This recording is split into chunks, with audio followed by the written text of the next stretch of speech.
Good evening, my friend, and welcome back to the Lamplight. Tonight, I want to begin with something you are doing at this very moment without a thought. You are reading. Your eyes are moving across a row of small marks, and each mark is making a sound in your mind, and the sounds are becoming words. It feels as natural as breathing. But someone had to invent it. And the people who did are almost entirely forgotten. They did not call themselves the Phoenicians. That is a name the Greeks gave them, long after, from a word for the color purple. They left us no great history of themselves, no epic poem, no list of their kings written in their own hand. They built no pyramids that still stand against the sky. And yet their fingerprints are on every page you have ever read. The story of the Phoenicians does not begin with a conqueror on a horse, nor with a king in a golden hall. It begins with a narrow strip of coast, hardly a country at all, a thin ribbon of land pressed between tall mountains and a wide, restless sea. There was almost no room to grow grain. There was almost nowhere to expand. There was only the water, stretching west toward the setting sun, toward the edge of the known world. And so these people did the one thing the land left open to them. They turned their backs on the mountains and they went to sea. Not as raiders and not as conquerors, but as traders. They became the merchants of the ancient world, the men who carried cedar and purple and silver and glass from one end of the sea to the other, in ships that no one else dared to build. For 1,000 years, their little cities were among the richest places on earth. Tyre, Sidon, Byblos. Names that once rang through every port from Egypt to Spain. Their ships were the first to sail out past the safe blue Mediterranean, out through the gates at the world's end, into the great gray ocean beyond, and it was whispered all the way around the whole of Africa. They founded a daughter city on the coast of North Africa, a city called Carthage, that would one day grow so mighty it nearly brought Rome itself to its knees. From these small harbors came the merchant who sailed for tin, the queen who founded an empire, the general who crossed the Alps with elephants to burn the fields of Italy.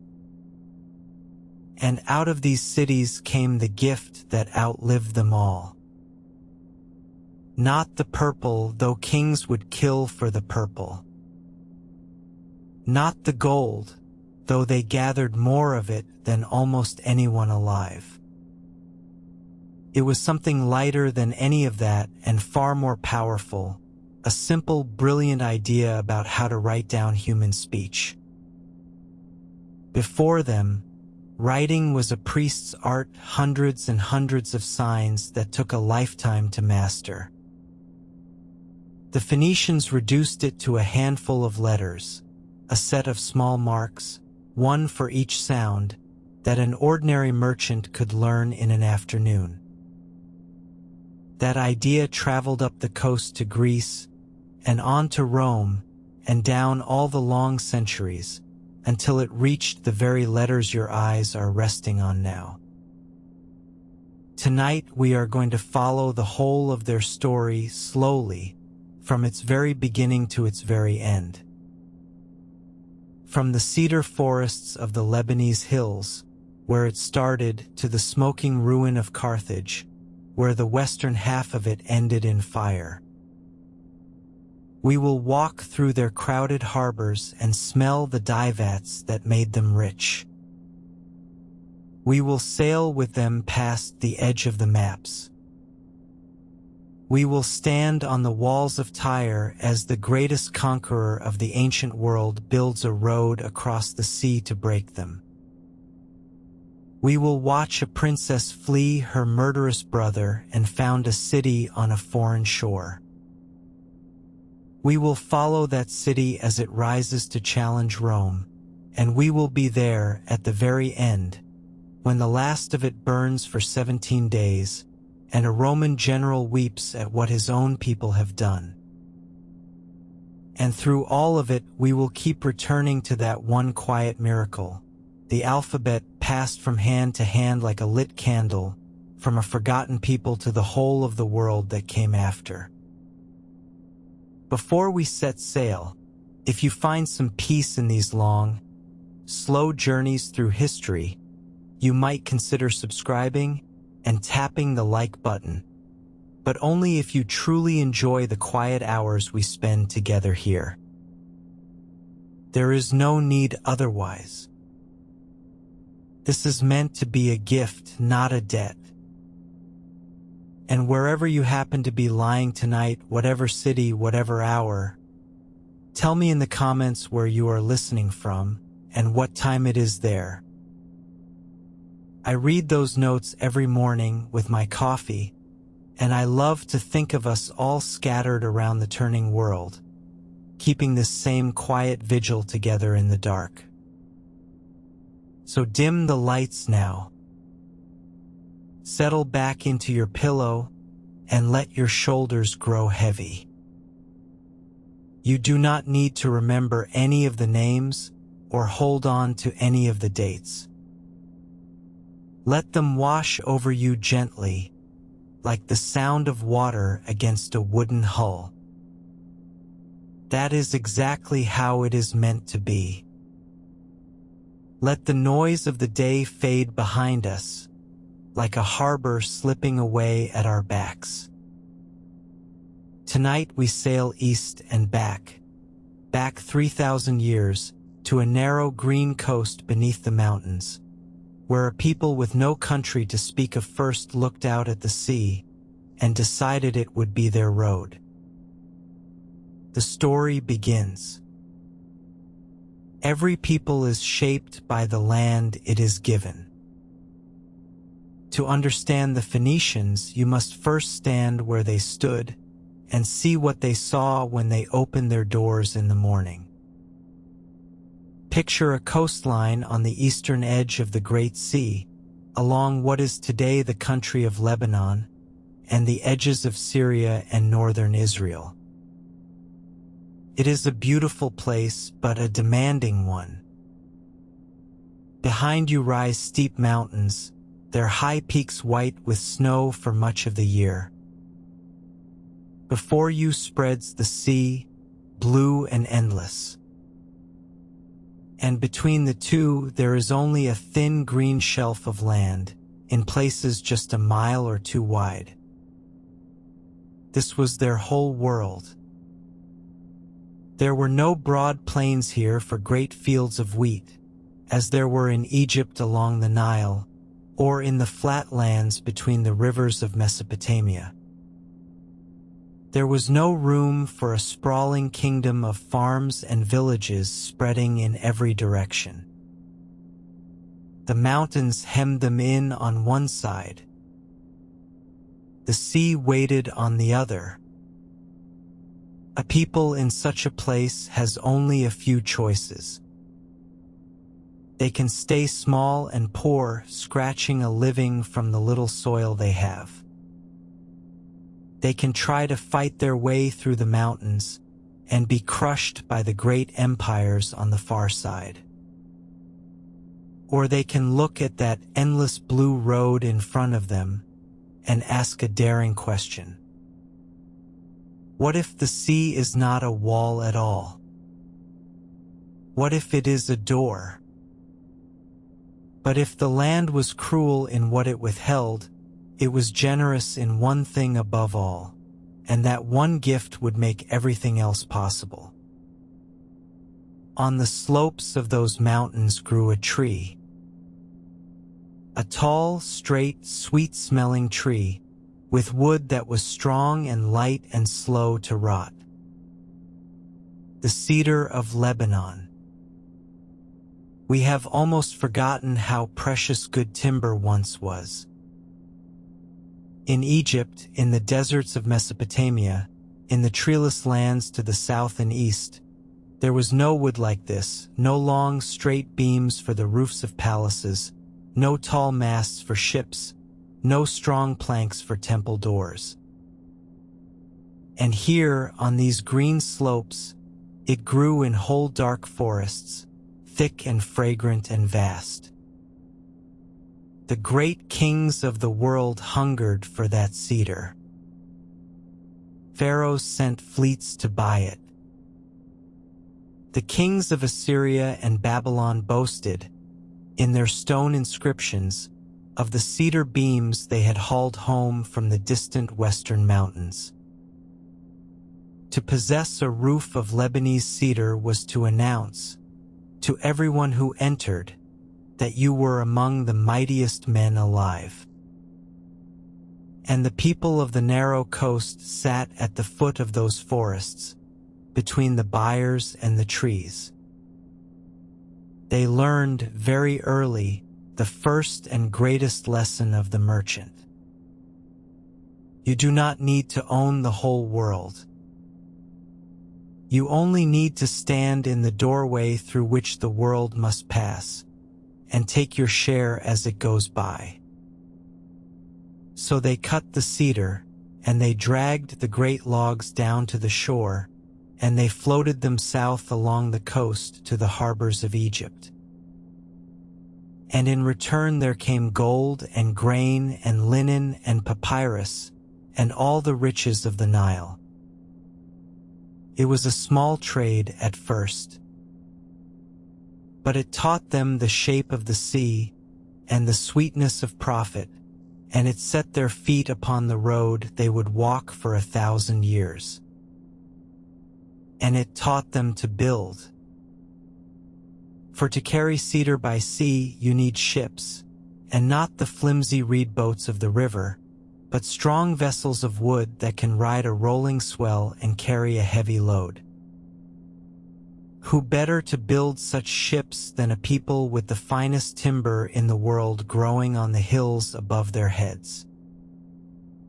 Slowly, over the long generations, the little fishing villages of the coast became something more. They became harbor towns, and then small cities, each gathered around its port, each looking outward at the water. And because the mountains cut them off from one another by land, each city grew up proud and separate, a little kingdom of its own, with its own harbor, its own king, and its own god. They were never one nation. That is one of the first things to understand about them. There was never a single country called Phoenicia, ruled by a single crown. There were only the cities, rivals as often as friends, sometimes at war with one another, always competing for the same trade. What bound them together was not a government. It was a language, a way of life, and the sea. But how did these merchant cities come to rise so high? To understand that, we must go back to one of the strangest and most terrible moments in all of ancient history, a moment when the whole civilized world seemed to fall apart at once. For the Phoenicians did not truly begin their greatness in a time of peace. They began it in the ruins of a catastrophe. More than 3,000 years ago, the Eastern Mediterranean was a bright and connected world. Great kingdoms traded and wrote letters to one another, the pharaohs of Egypt, the Hittite emperors of Anatolia, the rich palace cities of Greece and Crete. Ships crossed the sea with copper and gold and grain. It was an age of splendor, tightly woven together. And then, over the space of a single lifetime or two, it collapsed. We still do not fully understand why. Some mix of drought and famine and earthquake and war, and the movement of desperate peoples, fell upon that world all at once. City after city went up in flames. The mighty Hittite empire simply vanished from the earth. The palaces of Greece were burned and abandoned. Egypt itself was shaken to its roots and never quite recovered its old power. Historians call it the Bronze Age collapse, the nearest thing the ancient world ever knew to the end of a world. Out of the darkness came mysterious raiders that the Egyptians called simply the Sea Peoples. Bands of warriors and refugees moving across the water, burning as they came, whom no one has ever fully identified. They battered against Egypt and were turned back at fearful cost. Everywhere the great powers reeled. The lights of that first bright age went out, one by one, all around the sea. And in that ruin, something unexpected happened. The Phoenician cities of the narrow coast, small and out of the way, survived. While the great palace kingdoms burned, these little harbor towns weathered the storm. And when the smoke cleared, and men looked around at a broken world, they found that the old masters were gone, and the sea lanes, the trade, the whole business of carrying goods across the water, lay open, waiting unclaimed.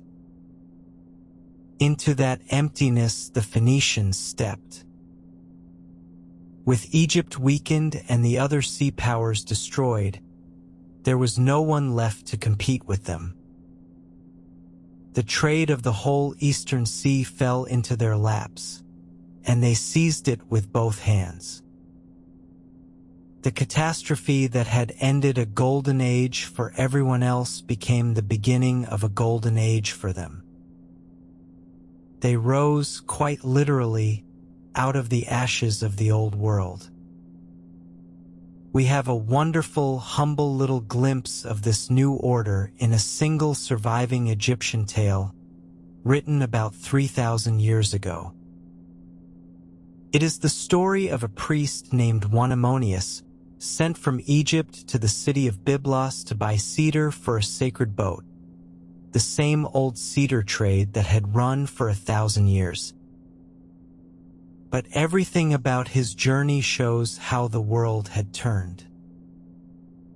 In the old days, an envoy of the pharaoh would have been received with awe, and the cedar handed over almost as tribute.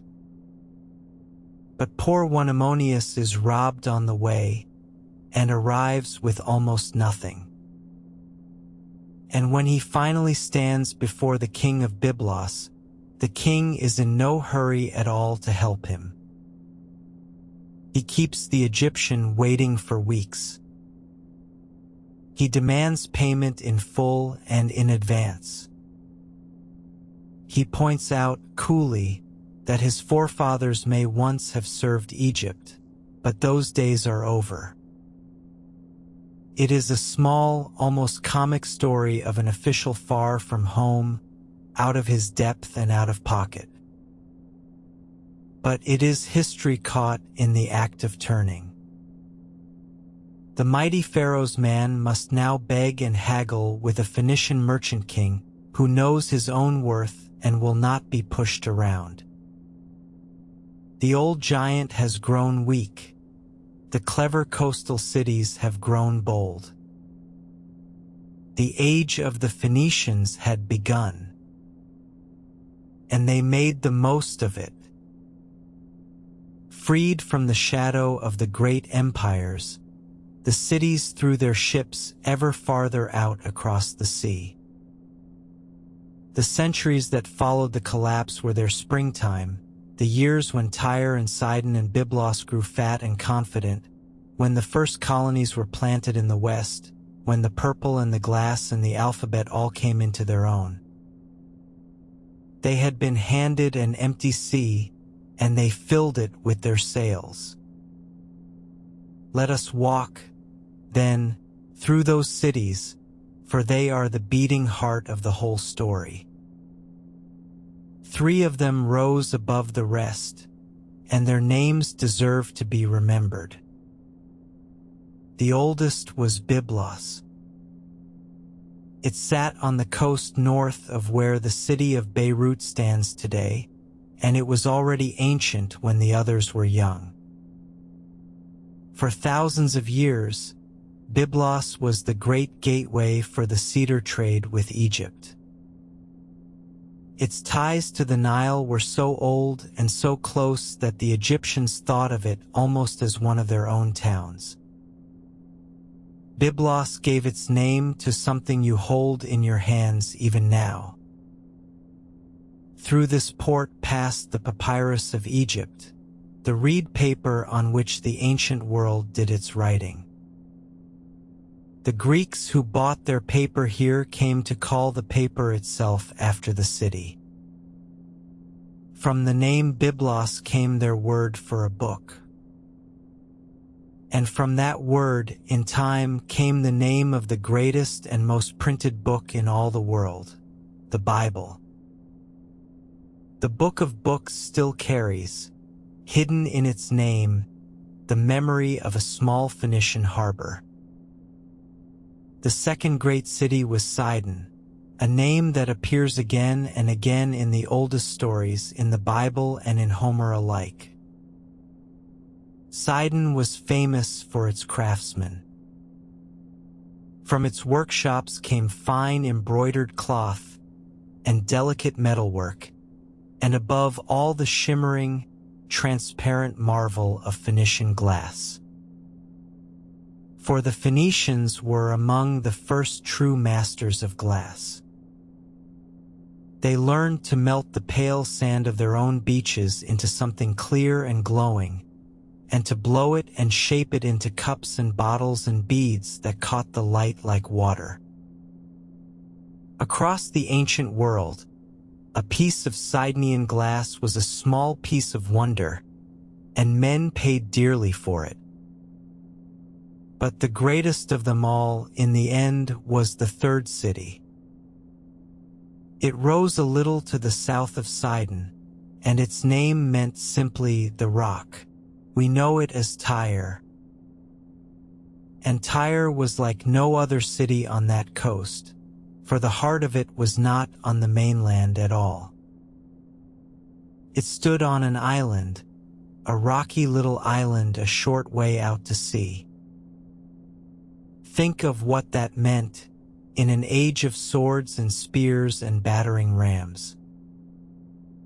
An enemy might march down the coast with a great army and burn every farm and village and stand raging on the shore, and Tyre would simply sit there, out on its rock, across a channel of water untouched. Its walls rose straight from the waves. Its harbors could be closed with a chain. As long as its ships could bring in food, Tyre could hold out against the whole world. And it very nearly did.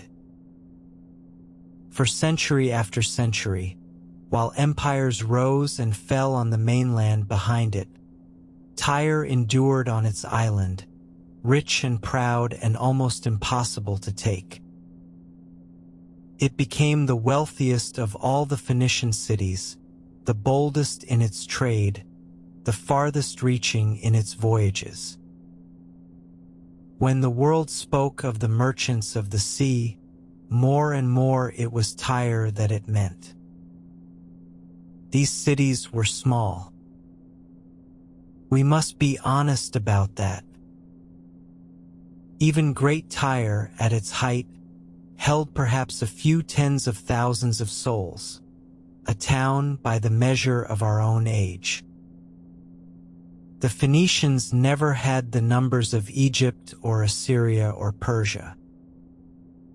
They could never field a vast army of their own. Their strength was never in multitude. Their strength was in skill and in daring and in the sea. A single Phoenician ship, riding out from one of these harbors, might carry more wealth in its hold than a whole inland village saw in a year. And where a great empire needed 100,000 men to seize a province, the Phoenicians needed only a few dozen brave sailors, a good ship, and a harbor at the far end of the sea that no one else had thought to visit yet. So let us go down to one of those harbors on an ordinary morning 3,000 years ago and see how such a people lived. For the true wonder of the Phoenicians is not in their kings or their battles. It is in the daily, patient, dazzling business of the trade itself. The city wakes before the sun. In the gray light before dawn, the harbor is already stirring, because the sea does not wait for anyone, and the tide and the wind keep their own hours. 2 harbors serve the greatest of the cities, for Tyre and Sidon each had 2, one facing north and one facing south, so that whatever way the wind blew, there was always a sheltered place to bring a ship in. Stone breakwaters reach out into the water like protecting arms. Behind them, the masts of the anchored ships stand thick as a winter forest. Along the quays, the work has already begun. Porters move in long lines, bent under sacks and jars and bundles. Merchants stand in knots, arguing in low voices over prices, their fingers moving quickly as they count. Somewhere a foreman is shouting. Somewhere else a rope creaks as a heavy bale swings up out of a hold. And the smell of the place, you would never forget the smell. Salt and tar and cedar smoke. Fish drying on racks in the sun. Spices from the east, sharp and sweet. And under it all, faint and strange and always there, a deep, foul, unmistakable stench drifting from the dye works at the edge of town. The smell, though they did not think of it so, of money itself. Look at what is being loaded and unloaded on these crowded stones, for it is a map of the whole known world laid out along a single waterfront.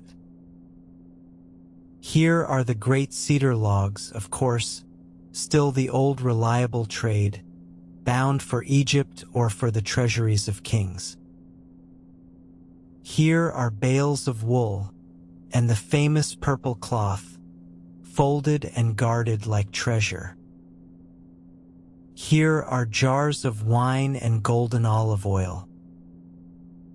Here are ingots of copper from the island of Cyprus, and, most precious of all to the metal-hungry ancient world, heavy, dull gray bars of tin, carried from somewhere far away to the west that the Tyrians would not name, for the source of tin was among their deepest secrets. For tin was the hidden marvel that made the age turn. Mixed with copper in the right measure, it made bronze, the metal of every sword and spearhead and helmet and plow of the ancient world. Copper was common enough. But tin was rare and found in only a few far and hidden places. And the Phoenicians, more than anyone, knew where to find it and how to carry it home. That secret alone was worth a fortune.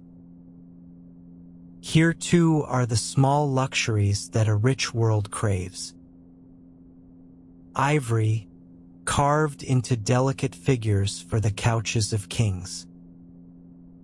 Beads of colored glass. Ostrich eggs from Africa.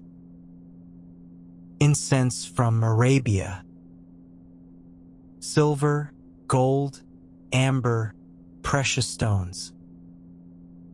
The Phoenician merchant dealt in the rare, the beautiful, and the costly, for such things are light to carry and sweet to sell, and a single chest of them could pay for a whole voyage.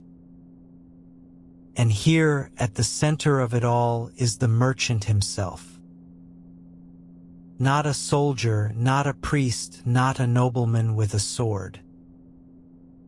A practical man in plain, good clothes, with a sharp eye and a quick mind and a memory full of prices and distances and the moods of 100 foreign kings.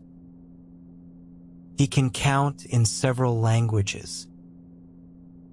He knows the value of everything. He is, in his quiet way, one of the most modern figures in the whole of the ancient world. For this was something new under the sun. The great powers of that age, Egypt, Assyria, Babylon, measured their greatness in land and in soldiers, in the fields they owned and the men they could send to die. The Phoenicians measured theirs in something else entirely. In goods, in voyages, in profit. In the invisible web of trust and debt and exchange that ran, because of them, from one end of the sea to the other. They were merchants in a world of warriors, traders in an age of conquerors. And for a long, bright while it worked.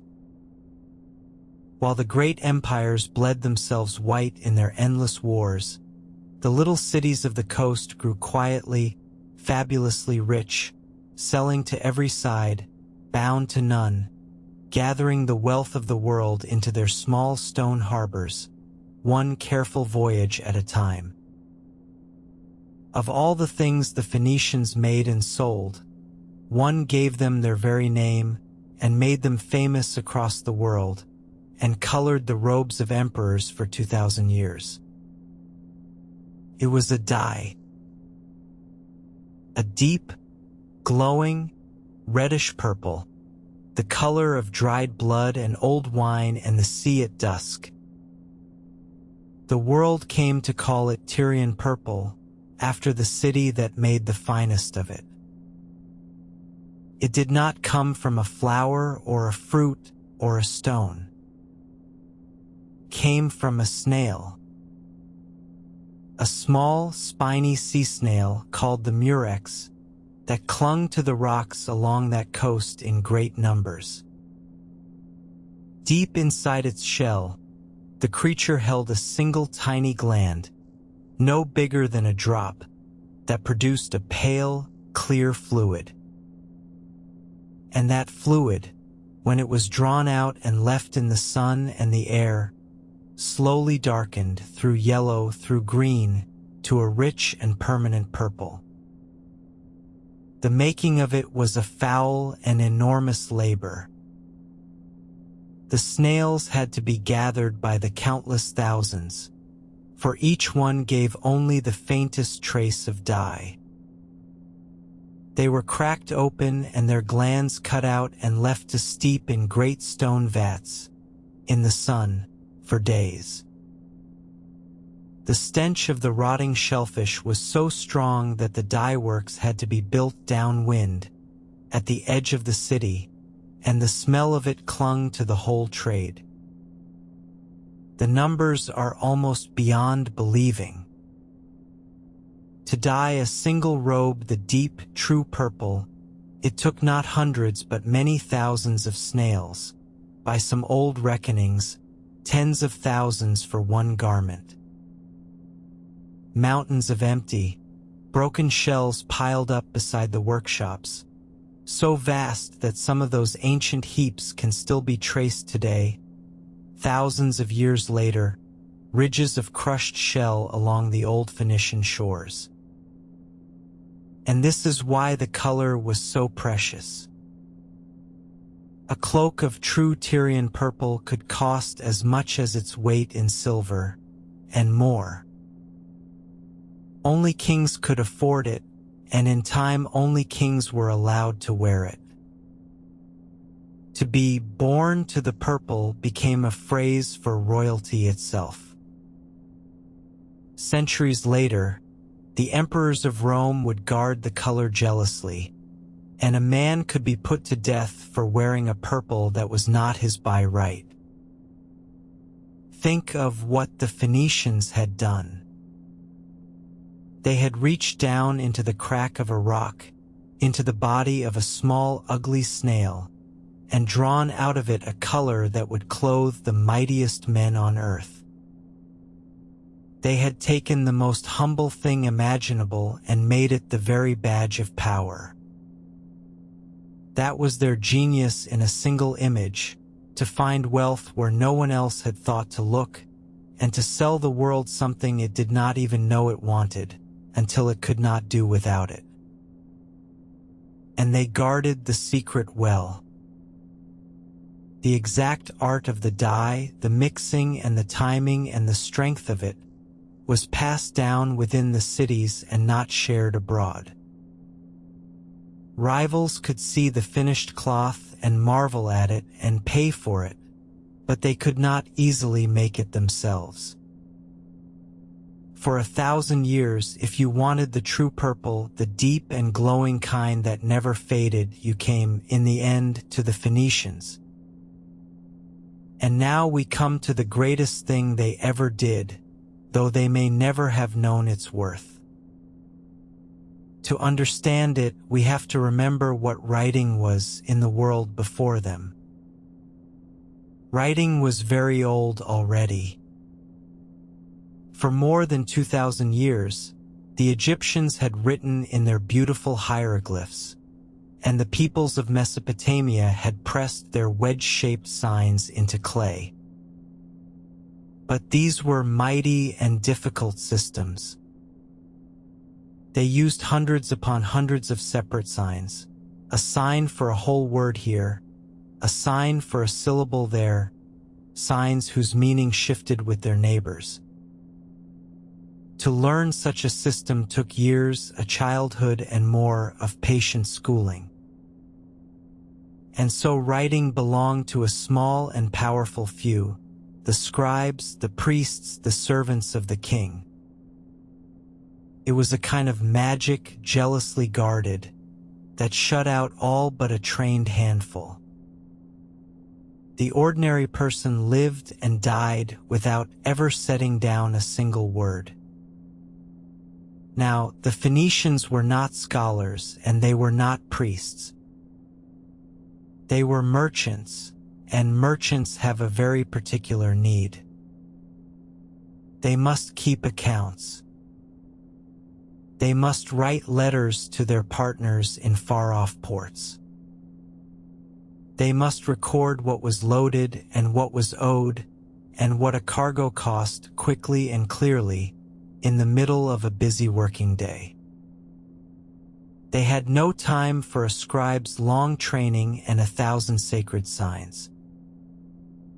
And so, somewhere on that coast, more than 3,000 years ago, someone, we will never know their name, took hold of a simple revolutionary idea. Do not draw a sign for each thing.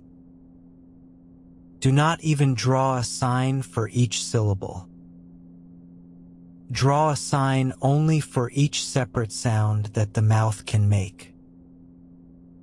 And use only a few. Just enough to spell out anything a person could say. The result was an alphabet of around 24 letters. Not hundreds. Not thousands. Around 22 simple marks, each standing for a single consonant sound. With these few letters, in various combinations, you could write any word in the language. and because there were so few, anyone could learn them, not in years but in days. A sailor, a trader, a boy in a warehouse. Writing had been let out of the temple and handed to ordinary men. It is hard to overstate how quietly earth-shaking this was. Knowledge that can be written down easily can be spread easily and remembered and built upon. A world where only priests can write is a world where knowledge stays locked in a few hands. A world where any clever child can learn to write in a week is a different world altogether. The Phoenician alphabet cracked the door of literacy open, and it has never been shut again. And because they were traders, they carried it everywhere. In every port where a Phoenician set up his stall, his strange, quick, simple writing went with him.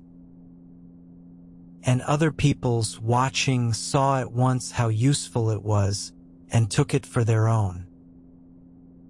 The Greeks took it and they made one change that completed it.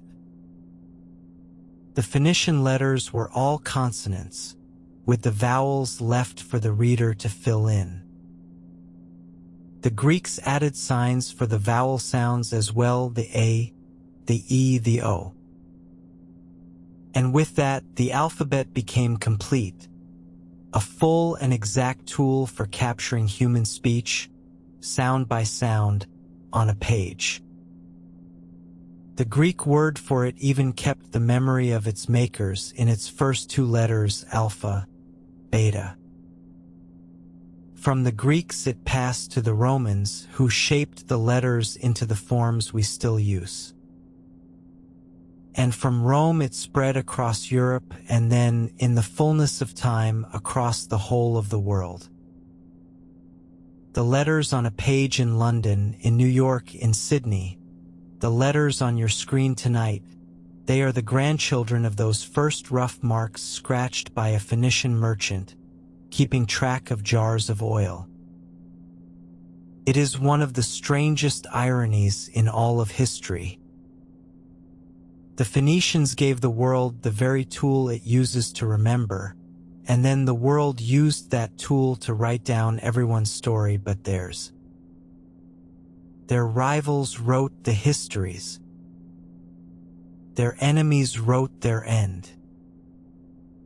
And the great gift itself, the alphabet, was passed on so completely into other hands that most people who use it every day have never once heard the name of the people who made it. But we are getting ahead of the story. Let us return to the ships, for the sea was the true kingdom of the Phoenicians, and no people of the ancient world knew it better. Their vessels were the finest afloat. Built of that strong Lebanese timber, broad and deep in the belly to hold a heavy cargo, they were rounded merchant ships that could ride out a storm and carry a fortune in their holds. And alongside them ran the war galleys, long and lean and fast, with two banks of oars, a design so good that the greatest navies of the age, Greek and Persian alike, copied it from them. Consider for a moment what it took to build such a ship without a single one of our modern tools. The shipwrights of Tyre and Sidon shaped each plank by hand and fitted them edge to edge with a joinery so tight and so clever, small tongues of wood locking one plank into the next, that the hull held together almost without nails, flexing with the sea instead of fighting it. They caulked the seams with pitch and sealed the timbers against the worm, and stepped a single tall cedar mast to carry a broad square sail. There was a horse's head, often carved upon the prow, for the merchant ships were sometimes called horses of the sea, and the figure of the god or the guardian I was painted on the bow to watch the way ahead and ward off harm. These were not the crude boats of a simple people. They were the finest machines of their age, the aircraft of the ancient world, and every one of them was a small fortune afloat. And the life aboard was hard beyond anything we can easily imagine. A merchant ship might be out for weeks, or for months, with a crew of perhaps 20 or 30 men packed among the cargo. There were no cabins, no comforts, little shelter from sun or spray. They slept on deck or among the jars in the hold. They ate hard bread and dried fish and drank water that grew foul in its jars, and wine to cover the taste of it. By day they worked the sail and the great steering oars at the stern, and watched the coast slide by and the weather build. By night, when they could, they drew the ship up onto a friendly beach and slept on solid ground. And when they could not, they sailed on through the dark, one man watching the northern star, the whole ship trusting its life to his knowledge of the sky. For the sea was not the friend of these men. It was their road and their living, but it was never their friend. A sudden storm could rise in an afternoon and send a heavy-laden ship to the bottom with all her crew, and no one on shore would ever know where or how she had been lost. Every voyage was a wager. Every man who sailed had felt the ship shudder under him, and heard the timbers groan, and wondered if this was the day the water would take him. And so they were a deeply religious people, as sailors always are, for men who live at the mercy of the sea learn to pray. Before a voyage they made offerings in the temple, to Melkart of the far journeys, to the storm god who ruled the winds, to the goddess of the evening star that guided them home. They carried little charms, and painted the watchful eye upon the prow, and poured out wine to the waves. When a ship came safely home, the first thing her crew did was climb up to the temple and give thanks, for they knew how many did not. Picture it, then, a single small wooden ship, far out on the open sea at night, no land in any direction, the water black and the sky ablaze with stars.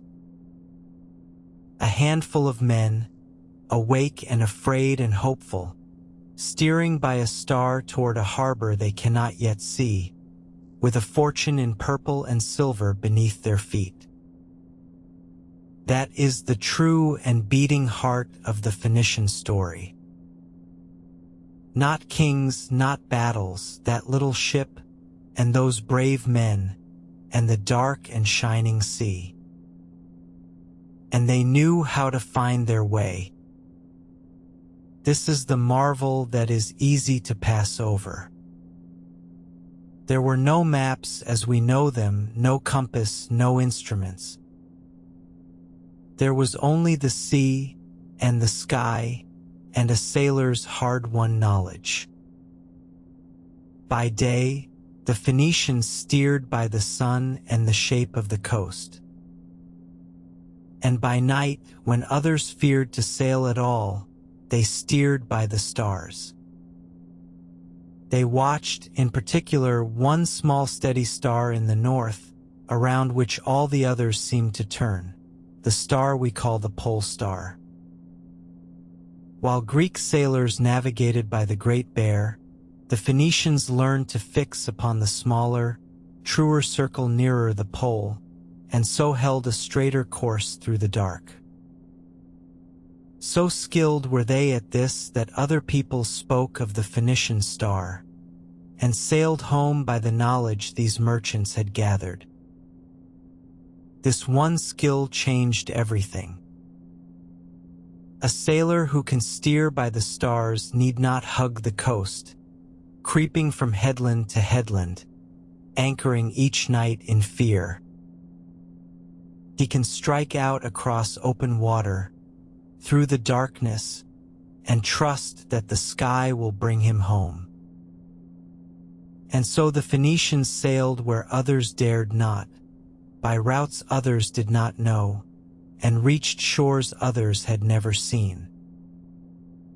They pushed steadily west from harbor to harbor, along the coasts of the Great Sea, to the island of Cyprus, rich in copper, to Crete and the scattered isles of the Greeks, to Malta and Sicily and Sardinia.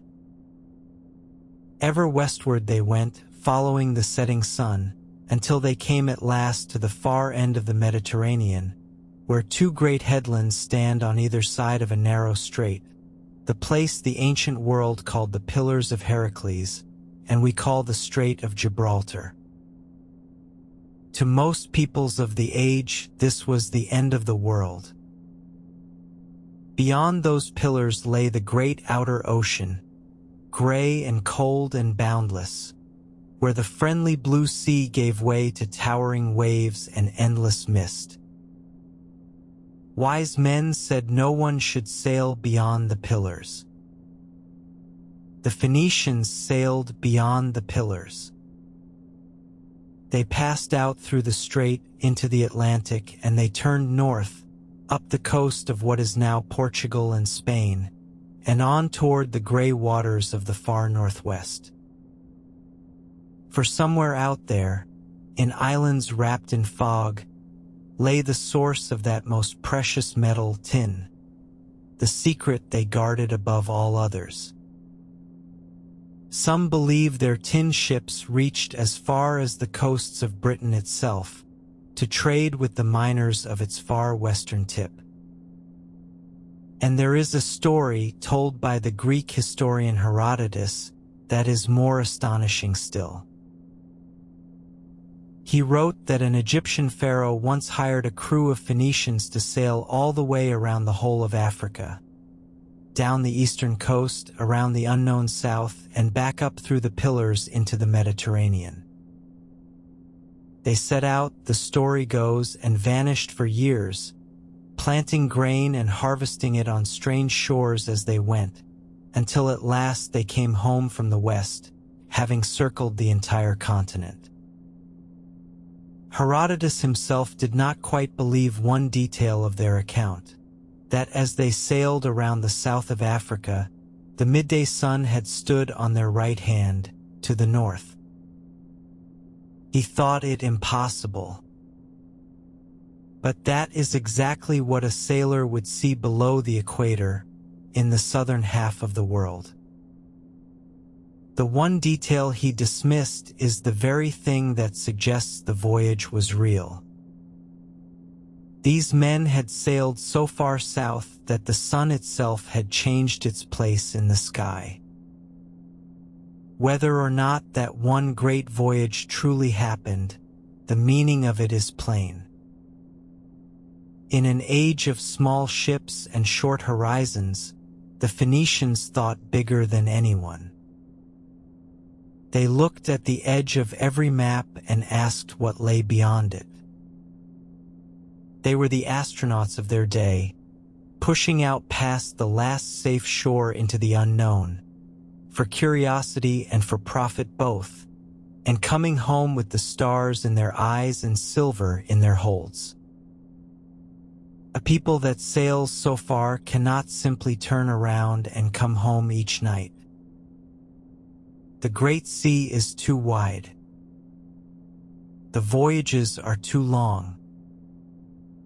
And so, as the Phoenicians pushed west, they did something that would change the whole map of the ancient world. They began to plant, along all those distant shores, small pieces of home. At first these were only way stations, a sheltered cove, a spring of fresh water, a patch of beach where a ship could be drawn up and mended, and a crew could rest before the next long leg of the journey. a place to spend a safe night halfway to the tin, a place to leave a few goods and pick them up on the return. But a way station, if it is well chosen, does not stay small. Where ships stop, trade gathers. Where trade gathers, people settle. A warehouse is built, and then a shrine to the gods of home, and then houses, and then a wall. And so, one by one, all along the coasts of the Western Sea, the resting places of the Phoenicians grew into towns, and the towns into cities. The children of Tyre and Sidon were being scattered across the world. They settled on Cyprus, close to the copper. They settled on Sardinia, and on the western tip of Sicily, and on Malta, islands that sat like stepping stones across the middle of the sea. They founded a town on the coast of North Africa called Utica, older even than the city that would one day eclipse it. Everywhere the trade routes ran, the little colonies sprang up to guard them and to feed them. And they went right to the far end. Beyond the Pillars of Heracles, out on the Atlantic coast of southern Spain, they founded a city they called Gator, the walled place. The Romans would later call it Gades, and today it is the Spanish city of Cádiz, which claims to be the oldest continuously living city in all of Western Europe. Think of that. A harbor first laid out by Phoenician sailors 3,000 years ago is a busy Spanish port still. Gator sat at the gateway to the ocean, at the very edge of the known world, and it grew rich beyond dreaming. For it stood beside the silver of Spain, and the mines of southern Spain held some of the richest silver in the ancient world. The Phoenicians traded for it and shipped it home in such quantities that the old stories say their ships could not carry it all, and they made even their anchors out of silver and left them behind for want of room. This was a new kind of power and a very Phoenician kind. It was not an empire in the way of Egypt or Assyria, not a solid block of conquered land ruled by a single king and his armies. It was a web, a scattered net of harbors and colonies and trading posts, flung all across the sea, held together not by soldiers but by ships, and by kinship, and by the endless flow of goods along the sea roads between them. For a while, the threads of that web all ran back to the mother cities of the homeland, and above all to Tyre. The colonies were her daughters. They sent her tribute and honored her gods and looked to her as the source of their blood and their trade. The little rock island off the coast of Lebanon had become, in its quiet way, the center of a world that stretched from the shores of Syria to the cold Atlantic surf of Spain. But webs are fragile things, and homelands do not last forever. Even as Tyre stood at the height of her glory, the great land empires of the East were stirring and turning their hungry eyes toward the rich little cities of the coast. The long, bright, peaceful morning of the Phoenicians was drawing toward noon. And in the hills behind them, the armies were beginning to move.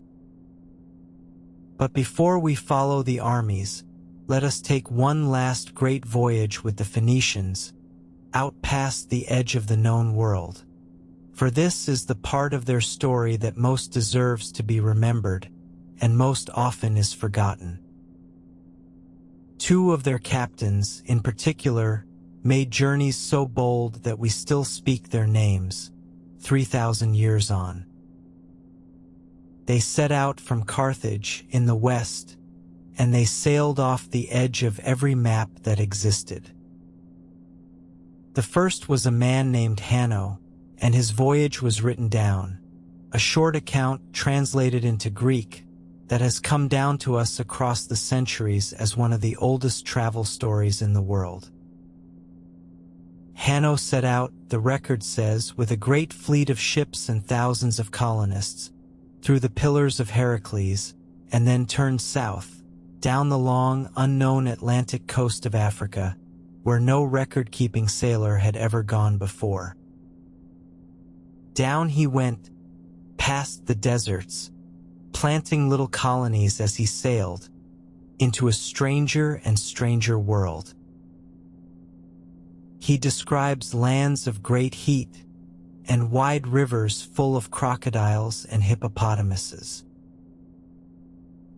He tells of coming at night to a coast where the darkness was full of the sound of flutes and drums and shouting, and his men were afraid and would not land. He tells of forests and of streams of fire pouring down into the sea, and of a great flaming mountain that he called the Chariot of the Gods, very likely a volcano, seen by firelight, far down the African coast. And near the far end of his journey, Hanno tells of the strangest thing of all. His men came to an island in a lake, and on it they found a tribe of wild, hairy people, mostly females, who climbed and fought and threw stones.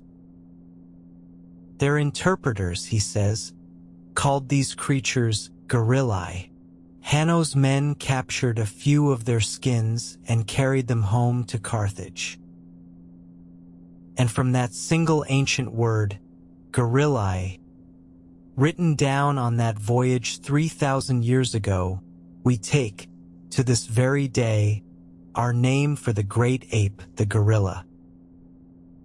No one is quite sure how far south Hanno truly reached, perhaps to the coast of what is now Sierra Leone, or even farther. But the wonder of it stands. Here was a captain who sailed thousands of miles down an utterly unknown shore, into heat and strangeness and fear, kept a careful record of what he saw, and brought it home. It would be nearly 2,000 years before European sailors dared that African coast again. And while Hanno sailed south, another Carthaginian captain, named Hamilco, is said to have sailed north. Out through the Pillars he went, and then up along the coast of Spain and Portugal and Gaul, into the cold gray waters of the north, toward the misty islands where the tin came from, the distant shores that may have been Brittany or the coasts of Britain itself.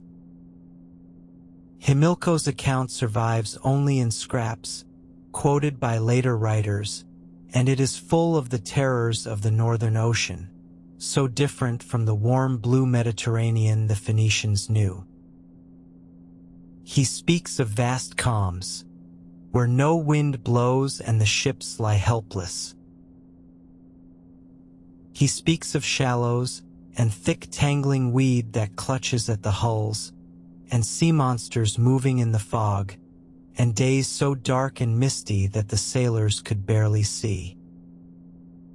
Whether these were real dangers or tales told to frighten off rivals from the precious tin route, we cannot say.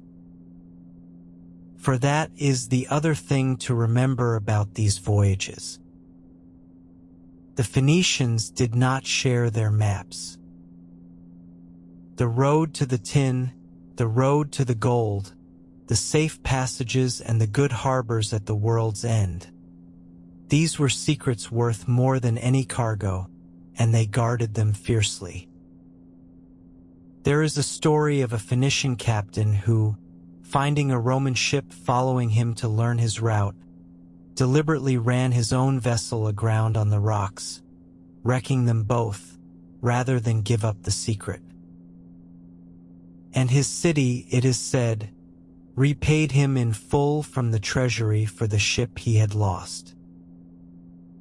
Think of the courage these voyages took.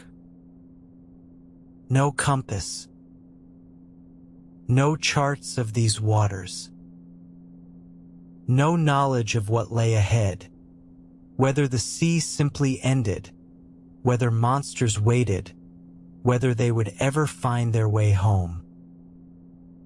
Only a wooden ship, a knowledge of the stars, a few months' food and water, and a merchant's faith that somewhere out beyond the mist there was profit to be had. They sailed into the pure unknown, again and again, and mostly they came back. They were, in the truest sense, the first great explorers of the Western world. Long before the Greeks wrote their geographies, long before the age of Columbus and Magellan, Phoenician captains had felt their way down the coast of Africa and up into the northern fogs, and come home with skins of strange beasts and holds of precious metal and stories that no one quite believed. The sea had no edge they were not willing to sail toward. Before the shadows gather, let us pause at the summit of their fortune, in the days when Tyre stood at the very peak of her wealth and fame. There was a king of Tyre in those days whose name has come down to us, and whose story ties the Phoenicians to one of the most famous tales in all the world. His name was Hiram. Hiram ruled Tyre nearly 3,000 years ago, and under him the city shone. He built up its island, joining smaller rocks together and raising great platforms from the sea.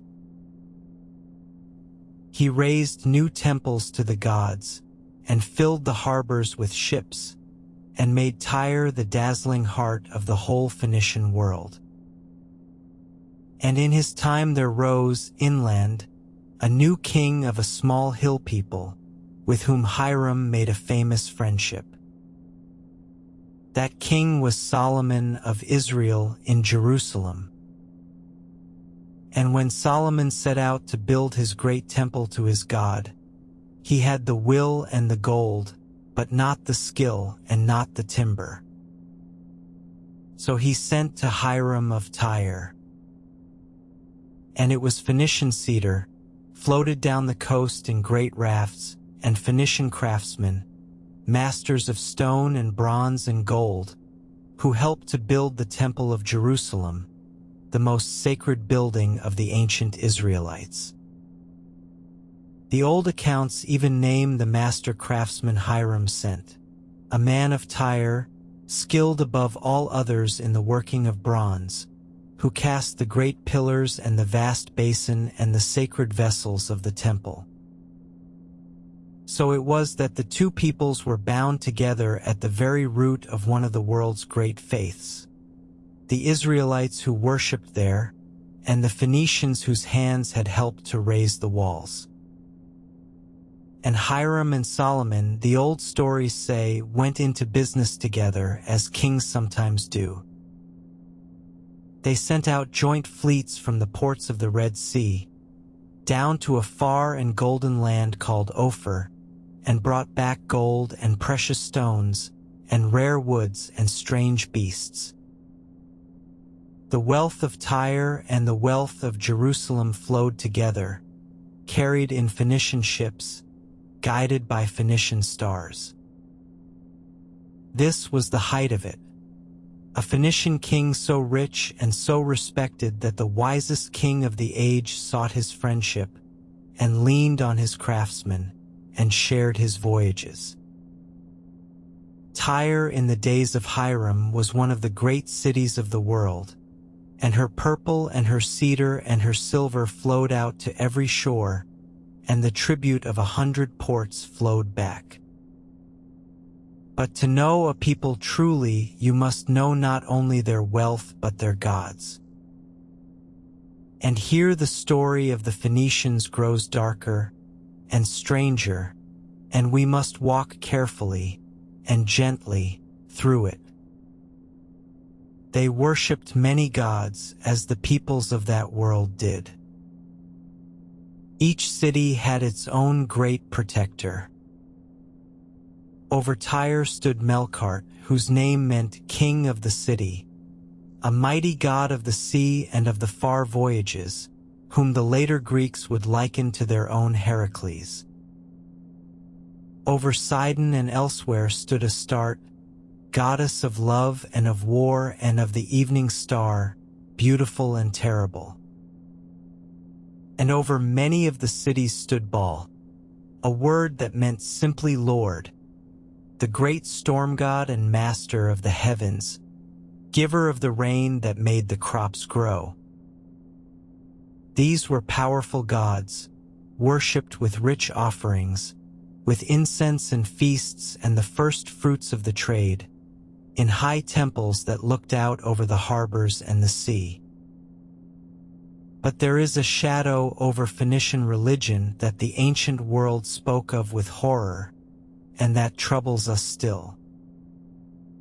Their enemies accused them, and the Greeks and Romans and the Hebrew scriptures all repeat it, of the most terrible of all offerings. In times of great danger, it was said, when a city stood in mortal peril, the Phoenicians would offer to their gods not animals, but their own children. Archaeologists have found, at Carthage and other Phoenician sites, walled burial grounds that the ancients called by a Hebrew name, the Tophet, filled with small urns holding the burned bones of the very young. Scholars still argue to this day over what they truly mean, whether they are the grim proof of that dark rite, or the resting places of children who died young in an age when so many did, laid to rest with special care. We may never know for certain. It is right that we do not look away from this, and right that we do not dwell on it either. These were human beings, with all the tenderness and all the terror that being human holds. They loved their children as all people do. And they lived in a hard and frightening world, under gods they believed could save them or destroy them. We can hold both the wonder of them and the darkness of them in our minds at once, without turning either into a cartoon. History asks that much honesty of us. Now the long noon of the Phoenicians began to darken, for a new kind of power was rising in the east, greater and hungrier than anything the little cities had faced before. Out of the north of Mesopotamia came the armies of Assyria. The Assyrians were the great terror of their age, a people who had made war itself into a machine, with vast armies, iron discipline, mighty siege engines, and a deliberate, calculated cruelty toward all who resisted them.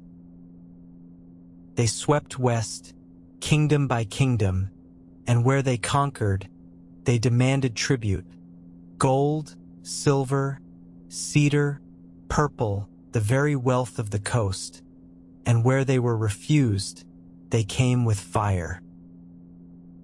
The Phoenician cities, rich and small and unwarlike, were exactly the kind of prize the Assyrians craved. One by one, the mainland cities bowed. They paid the tribute. They sent the gold and the timber and the dyed cloth eastward to the Assyrian kings, who boasted of it on their palace walls. It was the price of survival, and the merchants, being practical men, paid it and went on trading. But Tyre, out on her island, was a harder nut. Again and again the great land armies marched down to the shore and demanded her surrender. And again Tyre looked at the strip of sea between herself and the mainland, and politely, stubbornly refused. Let the Assyrians rage on the beach, Their soldiers could not walk on water. Their siege towers were useless against a channel of waves. The Assyrians tried. They blockaded her. They cut off her water and her wood from the mainland. Once, an Assyrian king boasted that he had shut the Tyrians up in their city so tightly that they drank rain and were sore afraid. And yet, in the end, Tyre endured. She would bend and pay her tribute and buy her peace, but her walls were never breached, and her freedom, in the deepest sense, was never quite broken. Then Assyria fell as all empires fall, torn down at last by its many enemies. And in its place rose Babylon, mightier still, under its great king Nebuchadnezzar, the same king who broke Jerusalem and burned Solomon's temple and carried the people of Judah away into their long exile. And Nebuchadnezzar, master of the world, turned his eyes upon Tyre. He brought his whole vast power down onto that coast, and he laid siege to the island city, and he did not give up. For 13 years, 13 long years, the great king of Babylon camped before Tyre and tried to break her. The Hebrew prophets, who hated the pride of Tyre, wrote of the siege and foretold her doom. And still she did not fall. For 13 years her ships slipped in and out across the water, bringing food, bringing hope, while the mightiest army on earth sat helpless on the shore. In the end, even Nebuchadnezzar had to settle for a bargain. Tyre would acknowledge him as overlord and pay him honor, but the city itself was never stormed, never sacked, never truly taken. The little rock in the sea had outlasted the anger of the greatest king in the world. After Babylon came Persia, greatest of all the eastern empires, stretching from India to the edge of Greece. And with Persia, the Phoenicians made a kind of peace that suited them well. They became the Persian navy. For the vast land empire of Persia had few sailors of its own, and it was the ships of Tyre and Sidon, above all, that gave the great king his fleets. So the Phoenicians served Persia and fought in her wars, and their galleys formed the heart of the great Persian armadas that sailed against the Greeks. It was a Phoenician-led fleet that the Athenians shattered at the Battle of Salamis. For a long generation, the Phoenician cities kept their wealth and their skill by lending their sea power to the greatest empire of the day. But that arrangement, too, was about to end, and it would end in fire at the hands of a young man from the north of Greece, whose name was Alexander. He came out of Macedonia like a storm, and there had never been anyone quite like him. Alexander, whom the world would call the Great, set out with a small, hard, brilliant army to overthrow the whole Persian Empire, and in a handful of years he came astonishingly close to conquering all the world he knew. He swept down through Asia Minor, and he broke the Persian king in battle, and he turned south along the coast, toward Egypt, gathering the cities of the shore as he came. And one by one, the Phoenician cities opened their gates to him. Byblos submitted. Sidon submitted and even welcomed him. There seemed no sense in fighting this unstoppable young conqueror. And then he came to Tyre. Tyre did not refuse him outright. The Tyrians were too clever for that. They sent envoys and gifts and fair words and offered their friendship. But Alexander asked one thing more. He wished, he said, to enter the city and offer sacrifice in the great temple of Melkart, the god of Tyre, whom he took for a form of his own ancestor Heracles. And that, to let this foreign army into their island stronghold, the Tyrians would not allow. They refused him entry. Politely but firmly, they closed their island to him, trusting, as they had always trusted, in the strip of sea that had turned aside every conqueror for 1,000 years. Assyria had failed against that water. Babylon had failed against it for 13 years. Surely this young man from the hills would fail against it too. They did not understand the mind they were dealing with. Alexander looked at the sea that had defeated every king before him, and he did not see a wall. He saw a problem to be solved. If he could not cross the water to the city, then he would make the water into land. He would build a road across the sea. He would join Tyre to the mainland with his own hands and walk his army straight up to her walls. And so began one of the most astonishing feats of the ancient world. Alexander set his men to building a great causeway, a mole, out from the shore across the channel toward the island. They tore down the old mainland city of Tyre for its stone. They cut whole forests from the mountains for timber and brush. They hauled rock and earth and rubble down to the water's edge and cast it into the sea, day after day, reaching out foot by foot toward the island. The Tyrians could not believe it at first, and then they could not bear it. They rowed out and rained arrows and fire down on the working men.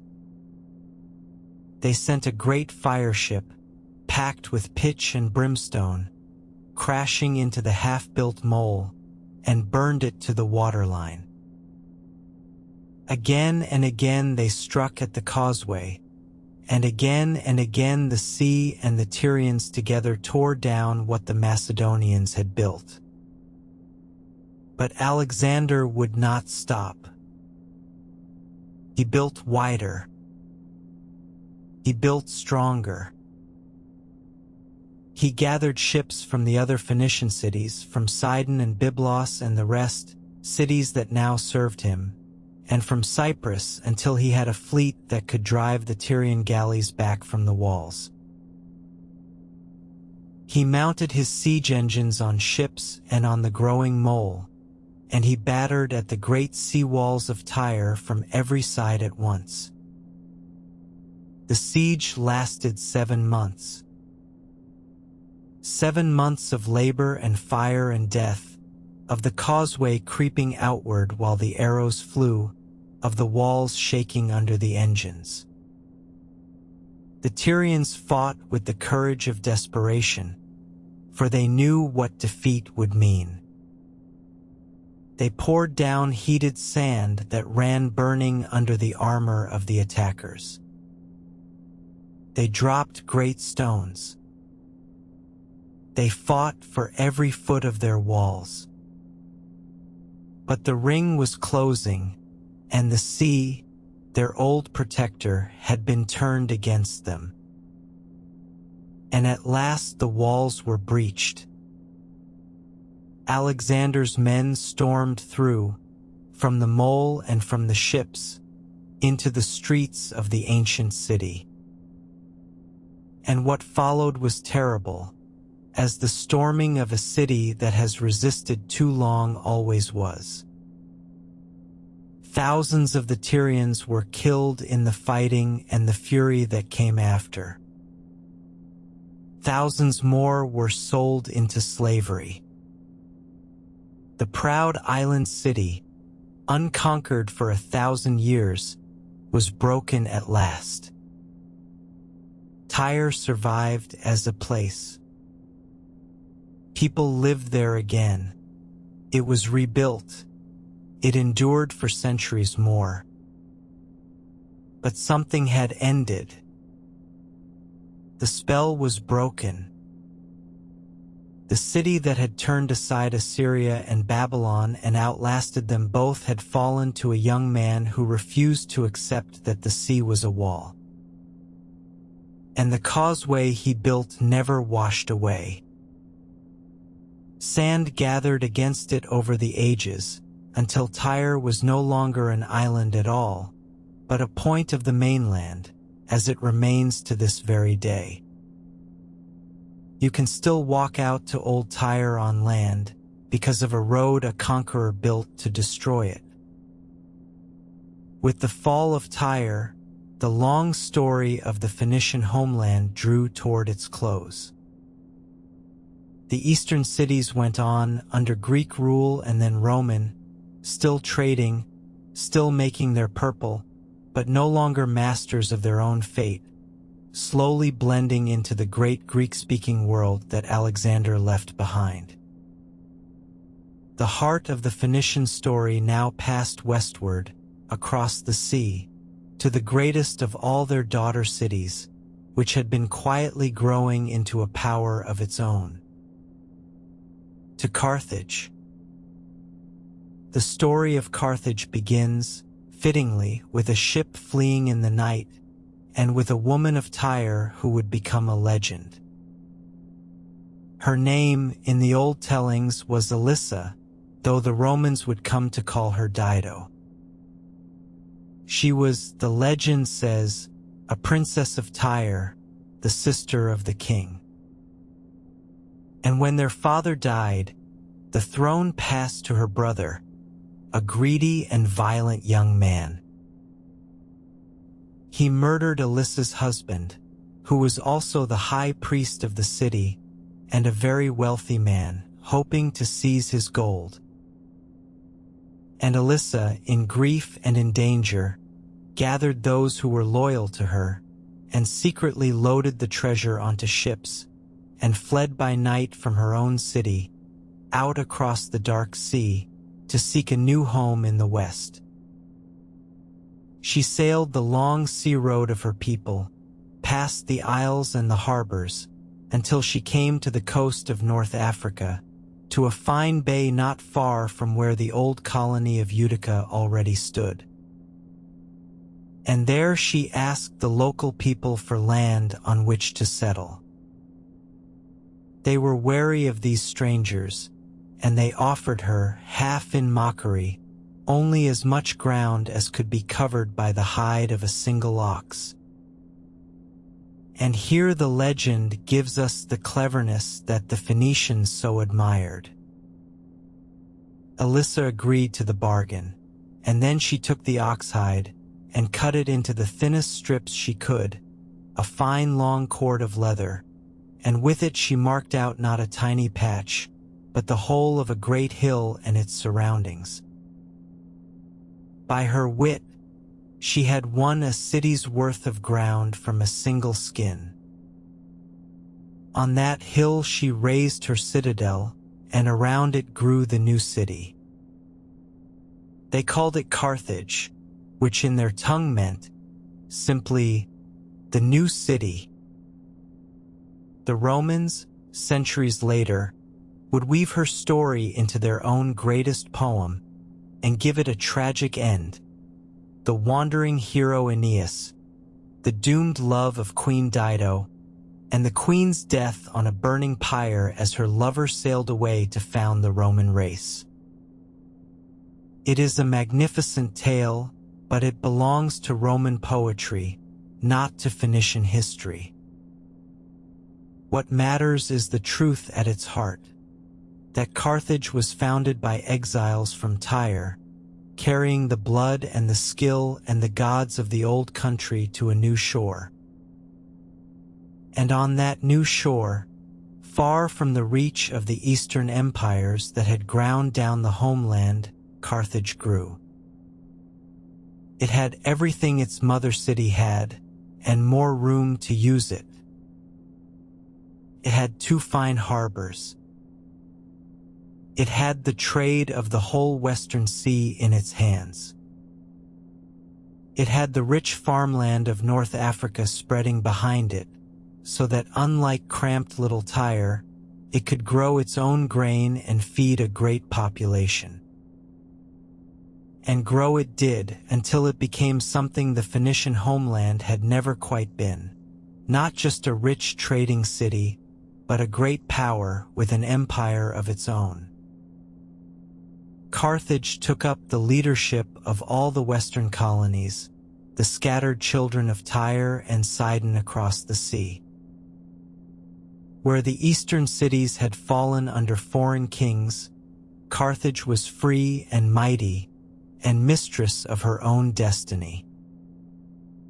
She built the greatest navy in the Western world, to guard her trade and rule the sea lanes. She planted and protected colonies of her own, on the coasts of Spain and Sardinia and Sicily and North Africa. She grew fabulously wealthy, and her city swelled until it held hundreds of thousands of people, ringed by mighty triple walls, one of the largest and richest cities anywhere on earth. The little exiled band on their Oxhide Hill had become a world power. For a few centuries, Carthage stood as the great guardian of the Phoenician way, of trade over conquest, of the sea over the land, of the profit of 1,000 ships over the glory of a single crown.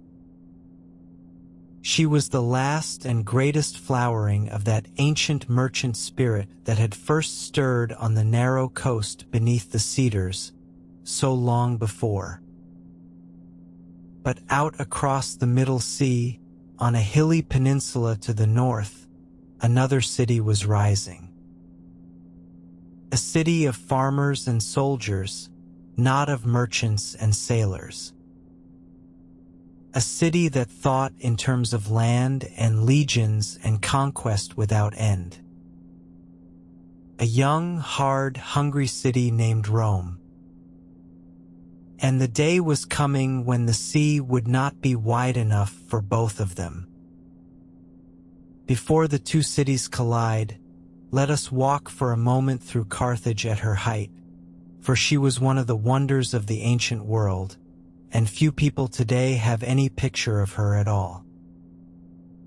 She stood on a broad peninsula on the coast of North Africa, near where the city of Tunis stands today.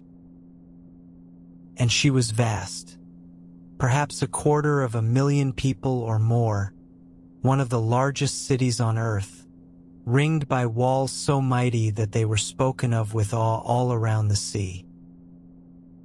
The heart of her power was her harbor, and it was unlike anything else in the world.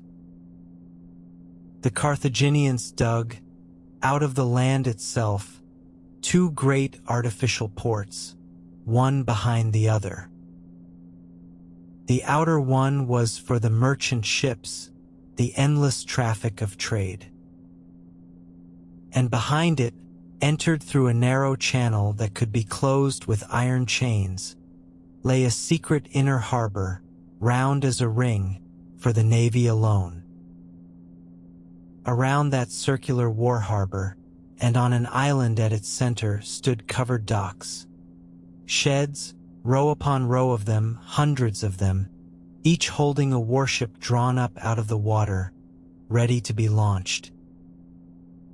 From the outside, an enemy could see almost nothing of it. But within, hidden behind the walls, lay one of the greatest fleets on earth, sheltered and waiting. It was a marvel of engineering, and a symbol of everything Carthage was wealthy, secretive, and mistress of the sea. She was ruled not by a king in her great days, but by something more like a republic, by 2 chief magistrates elected each year, by a powerful senate of her leading families, and by assemblies of her citizens. Wealthy merchant dynasties held the reins, and the whole vast machine was oiled by trade. A Greek philosopher, looking at her constitution from far off, judged it one of the best-governed states of the age. Carthage was no mere pirate's nest. She was a sophisticated and mighty commercial power.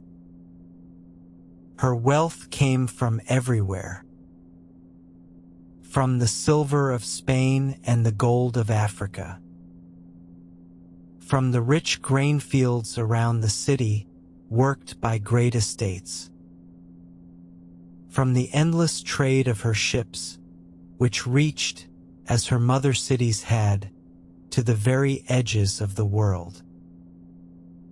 Her markets overflowed with the goods of 3 continents. Travelers spoke of her crowded streets, her tall houses 6 stories high, her temples and her mansions, and the ceaseless roar of her commerce. But she had one great weakness, and it would prove fatal in the end. Carthage was a city of merchants and sailors, not of soldiers.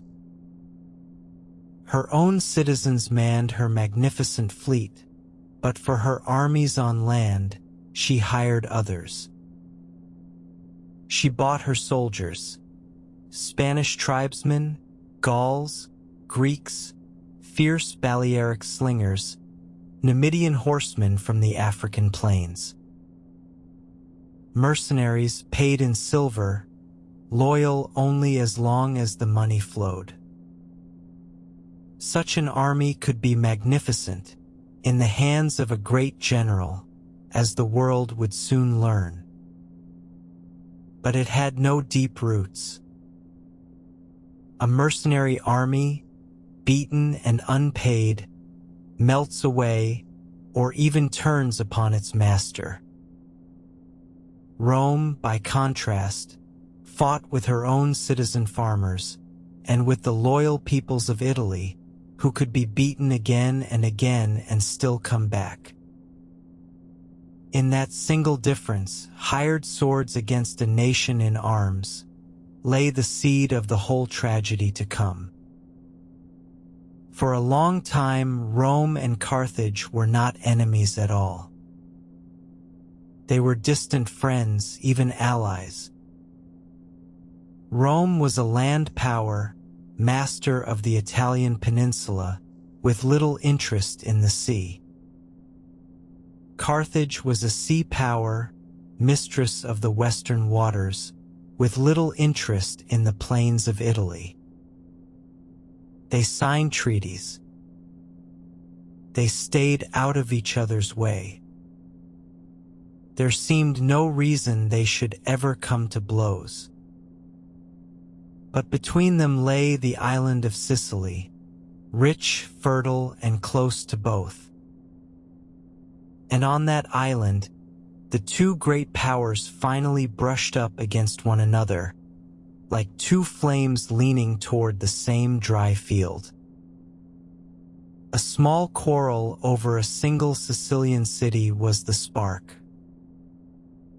And from that spark came a war so long and so terrible that it would consume both nations for over 100 years.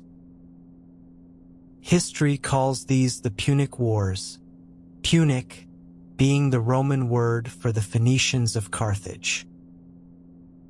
The first war was fought, above all, at sea, and this should have been Carthage's own element.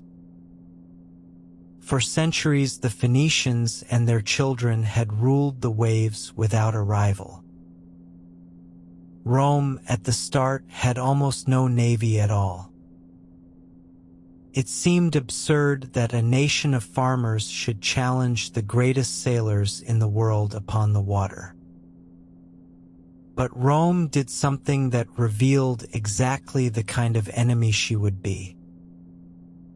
The Romans captured a wrecked Carthaginian warship that had run aground, and they took it apart plank by plank to learn how it was built, and then they built a whole fleet in its image, copying their enemy's own design. And on those copied ships they added a Roman invention, a boarding bridge with an iron spike that would slam down and pin an enemy vessel fast, and turn a sea battle into a land battle fought on floating decks, where the Roman soldier was king. And so, astonishingly, Rome beat Carthage at sea. Not by better seamanship, but by sheer stubbornness, and by turning the fight into the kind of fight Romans won. They lost whole fleets to storms, hundreds of ships, tens of thousands of men, swallowed by the sea, and each time, with a grim determination that would become their trademark, they simply built another fleet and came again.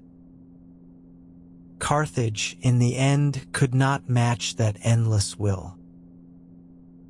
After more than 20 years, the First War ended in Roman victory, and Carthage gave up Sicily.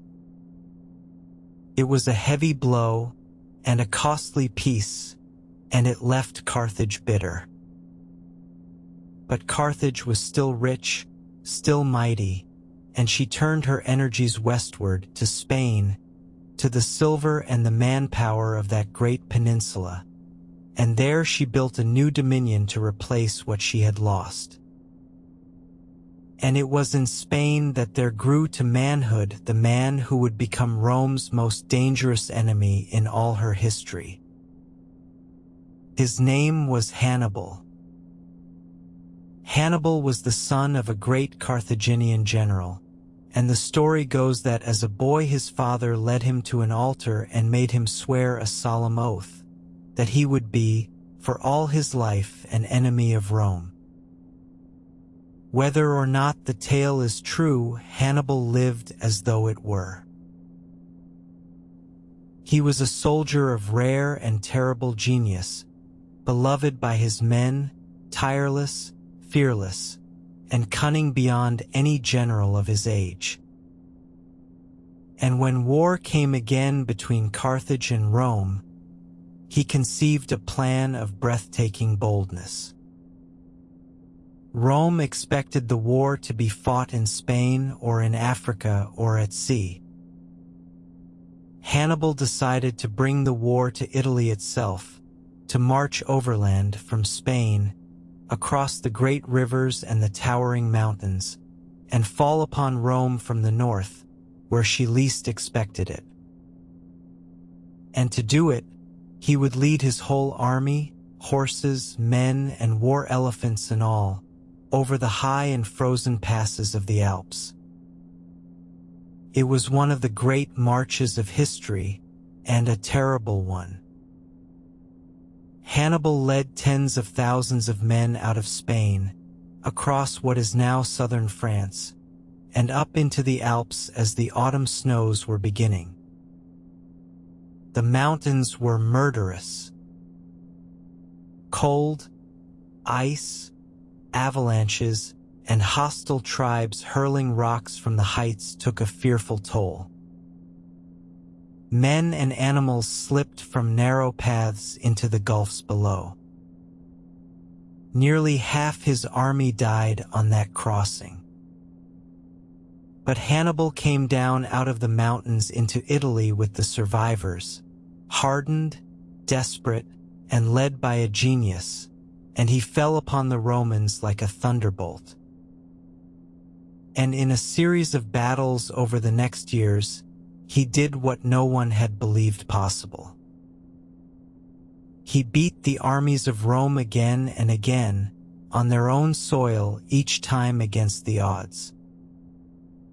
The greatest of these was at a place called Cannae, and soldiers still study it to this day. There Hannibal, badly outnumbered, let the center of his line fall back before the huge Roman advance, drawing them in, while his stronger wings swung around on either side, until the vast Roman army found itself surrounded on every side, packed too tight to fight, and was destroyed almost to a man. It was one of the worst defeats Rome ever suffered. On that single day, tens of thousands of Romans fell. Rome reeled. Any other nation might have surrendered.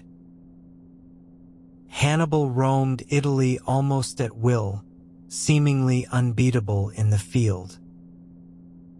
And yet, here again is that iron Roman will. Rome would not make peace.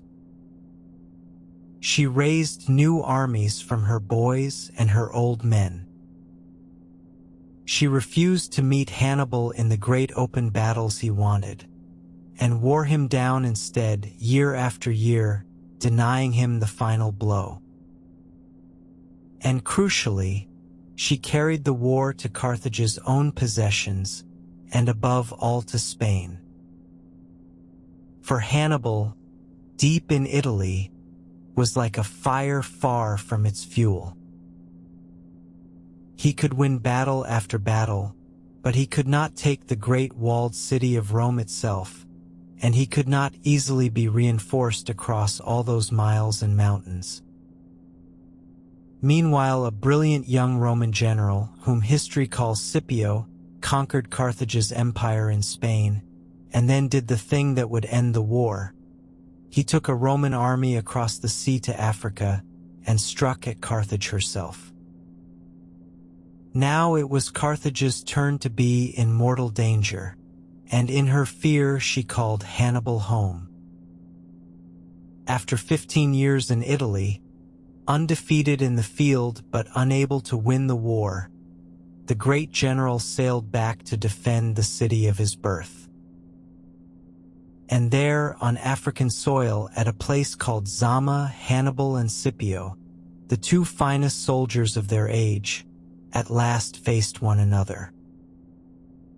And this time it was Hannibal who was beaten. The Second War was over, and Carthage was broken as a great power. She had to give up Spain and her navy and pay a crushing tribute to Rome for 50 years. She was left alive but caged, a once mighty lion, stripped of her claws, allowed to live only so long as she never again lifted her head. And for a while that was enough for Rome. But there were those in the Roman Senate who would not rest while Carthage stood at all. Chief among them was a stern old senator named Cato. He had seen the horror of Hannibal's war in his youth, and he never forgot it, and he never forgave. And it is said that in his old age, no matter what the Senate was debating, a road, a tax, a distant frontier, Cato would end every single speech he gave with the same 6 words. Furthermore, I think Carthage must be destroyed. Over and over, year after year, that drumbeat sounded in the Senate. Carthage must be destroyed. And the terrible thing was that Carthage, even in her chains, was recovering. Freed of the burden of empire, her merchants did what Phoenicians always did.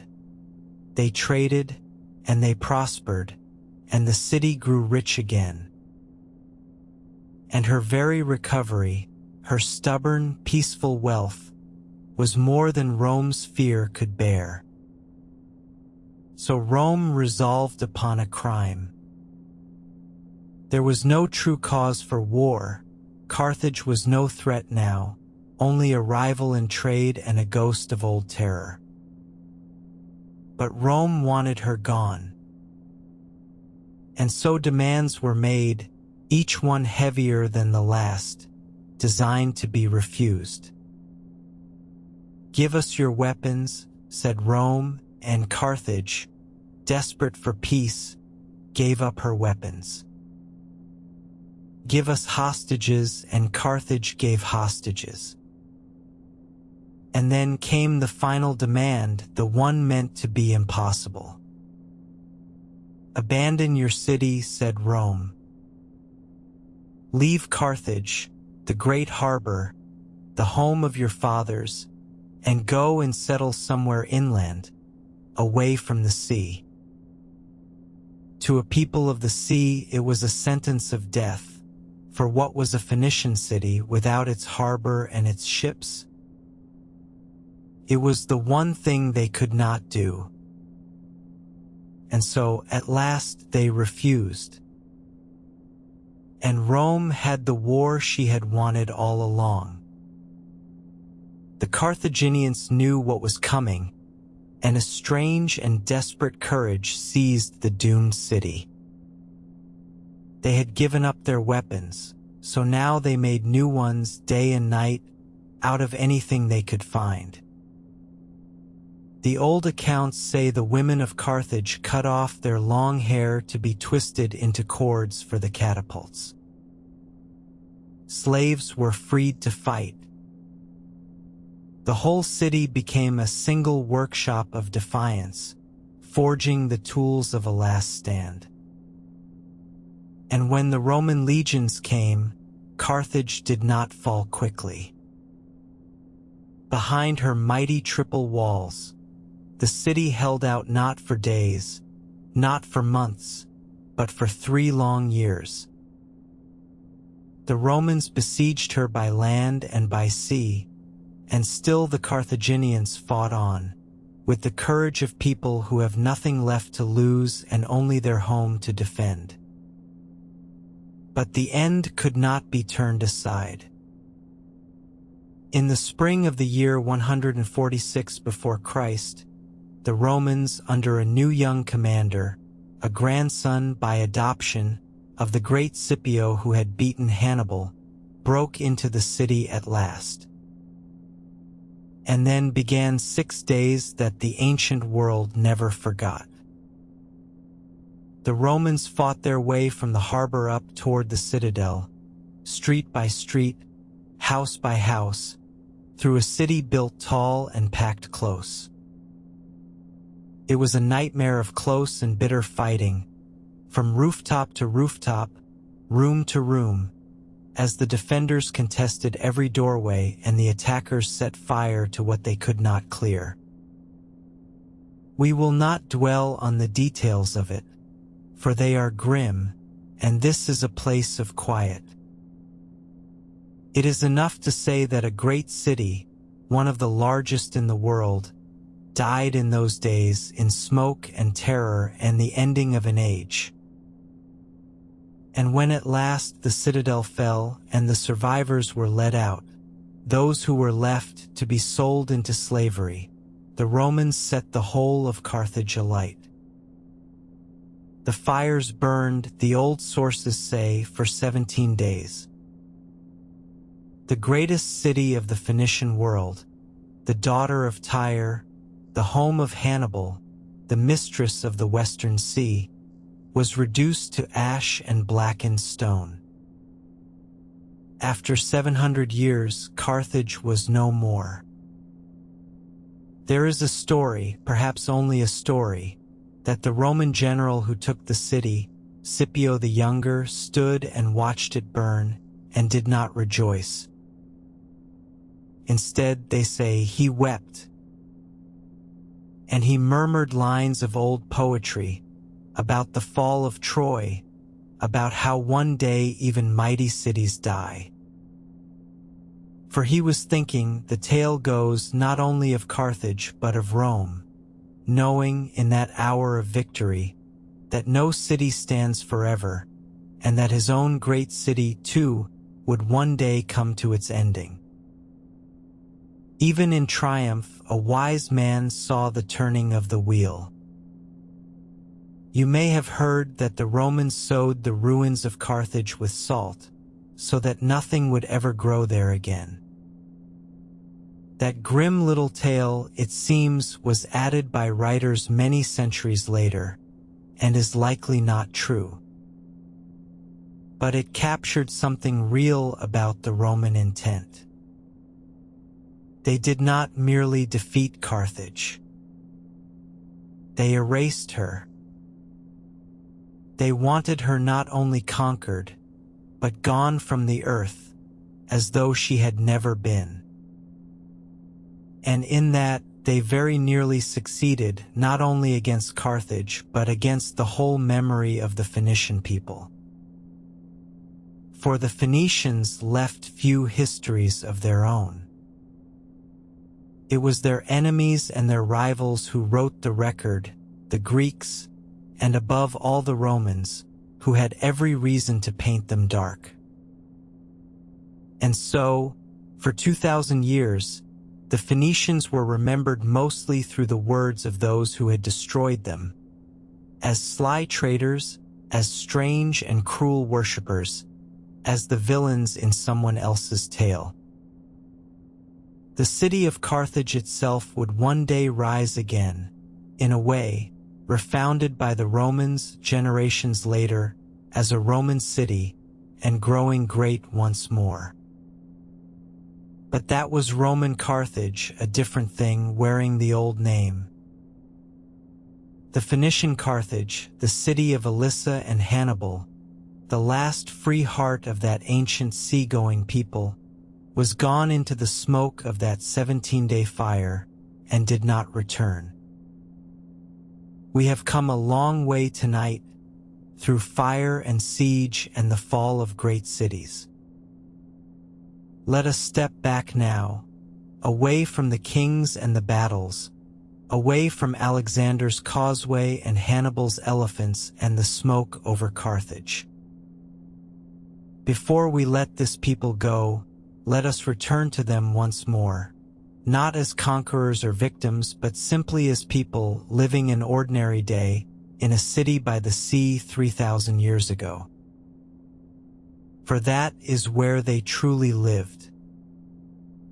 Not in the histories, in the mornings. So come with me back to one of their harbor cities. Let it be Tyre on its island, in the years of its glory, and let us watch a single day unfold, from before dawn to deep in the night. Nothing will happen that a historian would trouble to record. And yet this, the small and unremarkable business of being alive, is the thing the great inscriptions always leave out, and the thing most worth holding as you drift toward sleep. It is dark still and cool in the last hour before dawn. The island city is quiet. Only a few lamps burn, low and orange, in the windows near the harbor and along the temple walls. The sea moves softly in the darkness, breathing against the stones. Out on the water, a single fishing boat is already sliding away from the quay, its oars dipping without a sound, its crew hoping to be first back with the morning catch. In the crowded houses, people begin to stir. A woman rises in the dark and blows the embers of last night's fire back to life, and the small flame lights her face as she sets barley bread to bake on the hot stone. A man checks the cords on a bundle of goods he must deliver when the light comes. A baby cries somewhere and is hushed. A child sleeps on, curled on a mat on the flat roof, where the family went to escape the heat of the night.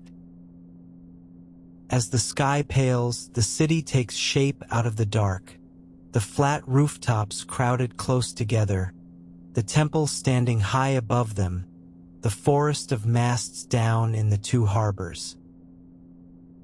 The first gulls wheel and cry over the water. A rooster answers from a courtyard. And then, all at once, The sun lifts clear of the eastern mountains across the water, and the whole city is washed in gold, and the day has begun. Down at the harbor, the work is already well underway, for the sea keeps its own hours and the merchants keep the seas. Porters bend under sacks and jars. A ship is being loaded for a voyage west, and the master stands on the quay checking each item against the marks a scribe makes on a shard of pottery. Ropes creak. A foreman shouts. The smell of the place rises with the warming air, salt and tar and cedar and fish, and the ever-present sourness of the dye works drifting down from the edge of town.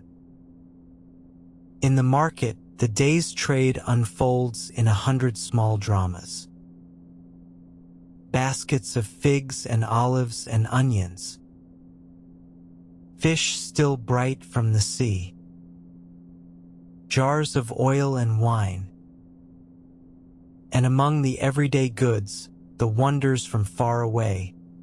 A length of eastern silk, a string of colored beads, a carved comb of ivory, a little bottle of scent. Women turn the produce over with sharp eyes and sharper words. Merchants swear their prices are fair and are cheerfully disbelieved. Children dart underfoot on errands. A foreign sailor, fresh off a ship, stares about him at a city not his own. And everywhere, threading through all of it, is the talk. For a harbor city runs on news as much as on goods. Which ship is overdue and feared lost? What the price of silver is doing in the West? That there is trouble again with the great king in the East, and tribute may be demanded. That a certain merchant's daughter is to be married. The gossip and the grain move through the same streets, and both are the lifeblood of the town. Let us step out of the crowd now and into one of the houses, an ordinary merchant's house, neither rich nor poor, on a narrow street a little back from the water. Step through the low doorway, out of the glare, and let your eyes adjust to the cool dimness within. This is where the real life of the Phoenicians was lived, not in the temple or the counting house, but here, in these small rooms around a courtyard, among the people who loved one another. The house is tall and narrow, for land in the island city is precious, and it is built upward rather than outward. On the ground floor are the storerooms, cool and dark, lined with great jars, oil, wine, grain, dried fish, the wealth and the security of the household. A narrow stair climbs to the living rooms above, and higher still to the flat roof, where the family sleeps in the hot months and where washing dries in the sea wind. At the heart of it is the courtyard, open to the sky, where the light falls and the work of the household is done. Here a woman grinds grain between two stones, as women have done since the beginning of the world, the soft rasp of it a sound as old as bread itself. Here the cooking fire burns. Here the children play in the patch of sun. Here in the evening the family gathers. The courtyard is the true center of the home, a small square of open sky, held safe within the walls. The food of such a house was simple and good, and much of it would be familiar on a Mediterranean table today. Bread, above all flat loaves of barley or wheat, baked fresh each day, the foundation of every meal. Olives, and the golden oil pressed from them, in which everything was dipped and cooked. Wine mixed with water for everyone. Fish from the sea, fresh or salted. Lentils and chickpeas simmered slow. Figs and grapes and pomegranates in their season. Honey for sweetness. Cheese from goats and sheep. It was not a rich diet for most. Meat was a rare thing for feast days and sacrifices. But it was a healthy one and a pleasant one, eaten together in the cool of the evening when the day's work was done. The family gathered in the courtyard or on the roof, the lamps lit, the bread broken, the talk quiet, the stars coming out one by one over the darkening sea. There is nothing in all the wealth of Tyre more precious than that ordinary hour, and the people who lived it knew it well. And who were they, this family? A father, perhaps, who is a merchant of the middling sort, away at sea for months and home for months, who has seen Cyprus and Egypt and once, long ago, the far coast of Spain. A mother who runs the whole household in his absence, and it is no small thing she runs, with its stores and its accounts and its servants and its children, a business in itself. Sons who will follow their father to the sea. Daughters who will marry into other merchant houses and bind the families of the city together, as trade binds its ports. We know so little of them, truly. The histories do not record the name of a single ordinary Phoenician mother, or what she thought, or what she feared, or how she loved. She left no inscription. She built no monument. She simply lived and worked and raised her children and died and was forgotten, as almost everyone who has ever lived is forgotten. And yet she was the civilization. The ships and the purple and the alphabet all rested, in the end, on her, and on the countless quiet women like her, keeping the home while the men were on the sea. Let us walk now through the working quarters of the city, where the Phoenicians made the things that made them famous, for they were not only traders of other people's goods, but craftsmen of the first rank, whose own work was prized from Egypt to Spain. The narrow streets here are loud with the sounds of making, and thick with the smells of it, and every doorway opens onto some small miracle of skill. Here is a metalworker's shop, close and hot, glowing with the light of the furnace. The smith works a sheet of bronze over a form, tapping, tapping, his hammer raising a design of lions and lotus flowers and winged creatures out of the flat metal.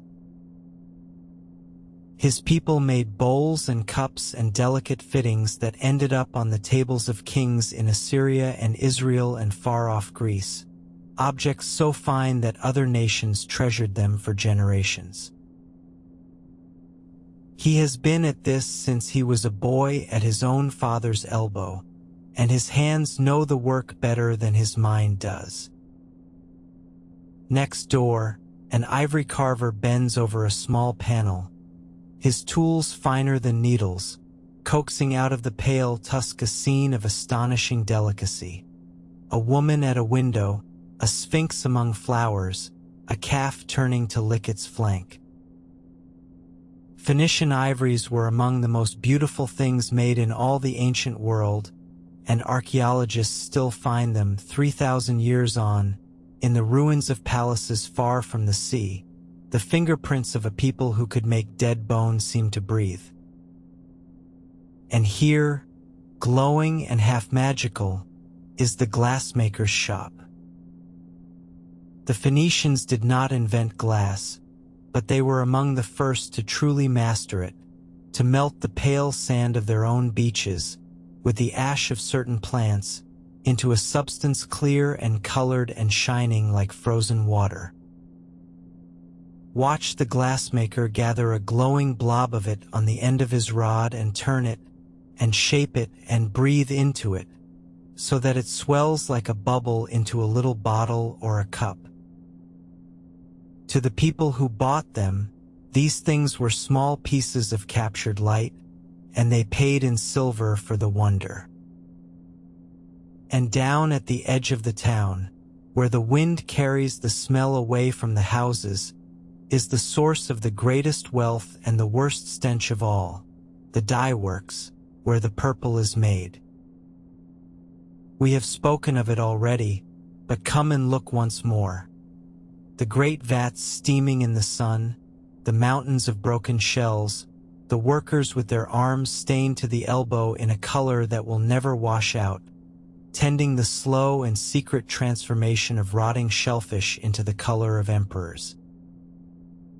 It is a foul and patient labor, and it clothes the kings of the world.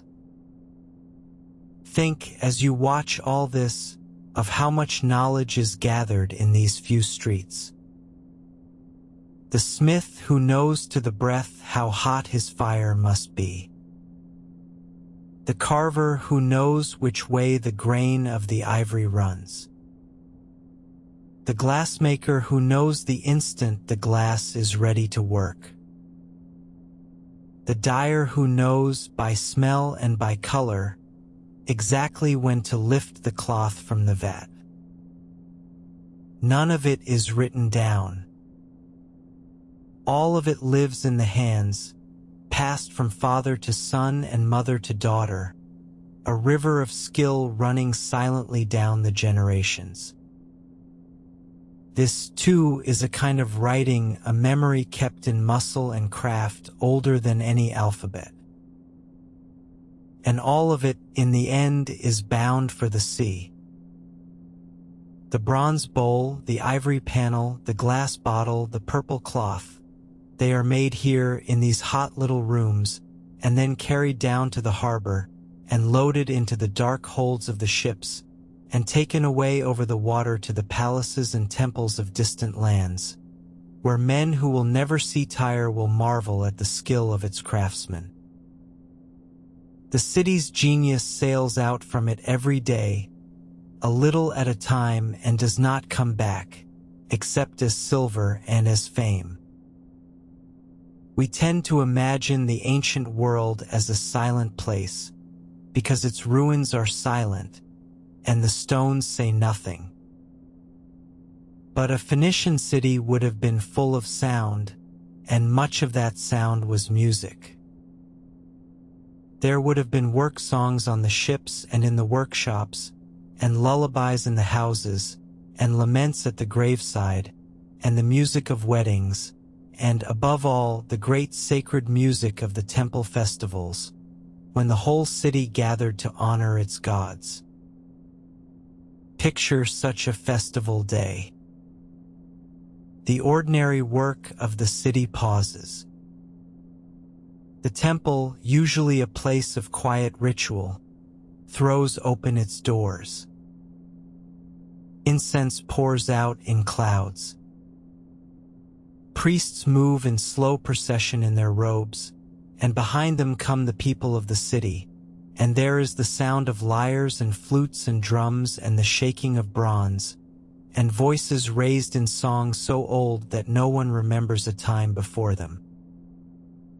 The god is being honored, and the whole city is one thing for a day, bound together in the sight of its protector. For the gods were very near in that world and very real. We have met them already, Melkart, Lord of Tyre and the far voyages, Astarte of the evening star, Baal the storm lord who gave the rain. But to the people themselves, these were not names in a book. They were presences, powers that had to be honored and fed and kept close, or the rain would fail, or the ship would not return, or the sickness would come into the house. Every meal began with a portion set aside for them. Every voyage began with a prayer. And when the Phoenicians sailed out to found their colonies, they carried their gods with them, as carefully as they carried their tools and their seed grain. The first thing built in a new settlement after the harbor and the storehouse was a shrine, a home for the god of the homeland, so that the settlers far away on a foreign shore would not be alone and would not forget who they were. A temple of Melkart, out at the edge of the world, was a piece of Tyre itself, holding the scattered people together across all that water. The gods traveled so well, in fact, that other peoples took them up. When the Greeks met Melkart, they saw in him their own hero god Heracles, and the two became almost one. When they met Astarte, they saw Aphrodite. Gods, like goods, passed from hand to hand around that sea and were exchanged and translated and made new.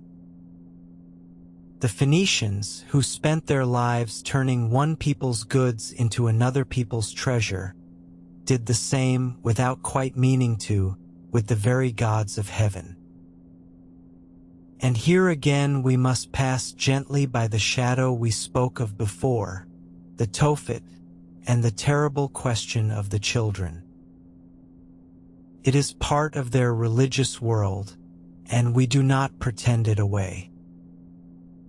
But we do not linger on it tonight, in the dark, at the edge of sleep.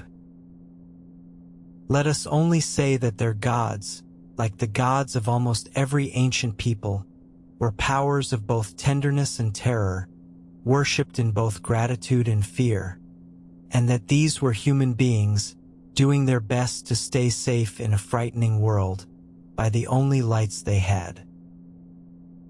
Let us think now for a little while of the ones the histories never name, for they are the great silent majority of every people that has ever lived, and the Phoenicians more than most. We know the name of Hiram and Elissa and Hannibal. But for every name that comes down to us, there were tens of thousands who lived and died and left no trace at all. Tonight, let us give them a moment of our thought, since no one carved them in stone. Think of the ordinary sailor who made the whole civilization possible and whose name is written nowhere. He spent his life on the sea, away from those he loved for months at a time. He knew hunger and thirst and terror and the deep boredom of long calm days. He grew old before his time, his skin burned dark, his hands hard as horn. And one day, likely as not, the sea took him far from home, and no grave was ever made for him, and his wife waited on the quay for a ship that never came, and at last stopped waiting. Think of the women who held the whole of it together. While the men were away, it was the women who ran the households and the workshops and very often the businesses who kept the accounts and managed the stores and raised the children and buried the dead and remembered the gods. A merchant city could not have functioned for a single season without them. And yet they move through the record like ghosts, glimpsed only in a name on a tomb, a dedication in a temple, the shape of a woman carved on an ivory panel. Think of the enslaved, for there were many, in that world as in all the ancient world, men and women taken in war or born to bondage or sold for debt, who did the hardest and foulest of the labor, who rowed the ships and worked the divats and carried the loads, and who owned nothing, not even themselves. They, too, were part of the city, though it never counted them as such. We should not build a golden picture of the past that quietly leaves them out. They were there. They suffered. They deserve at least our remembering. And think of the children, the ones who grew up in these crowded streets, playing among the drying nets, learning their letters from a merchant father or their weaving from a mother, hearing the sailors' tales of the edge of the world, and dreaming of the day they too would sail. Most of them we cannot see at all. But they were the future of the city, the carriers of its language and its skills and its gods into the next generation, the reason any of it continued at all. History remembers the kings because kings build monuments, and monuments are meant to be remembered.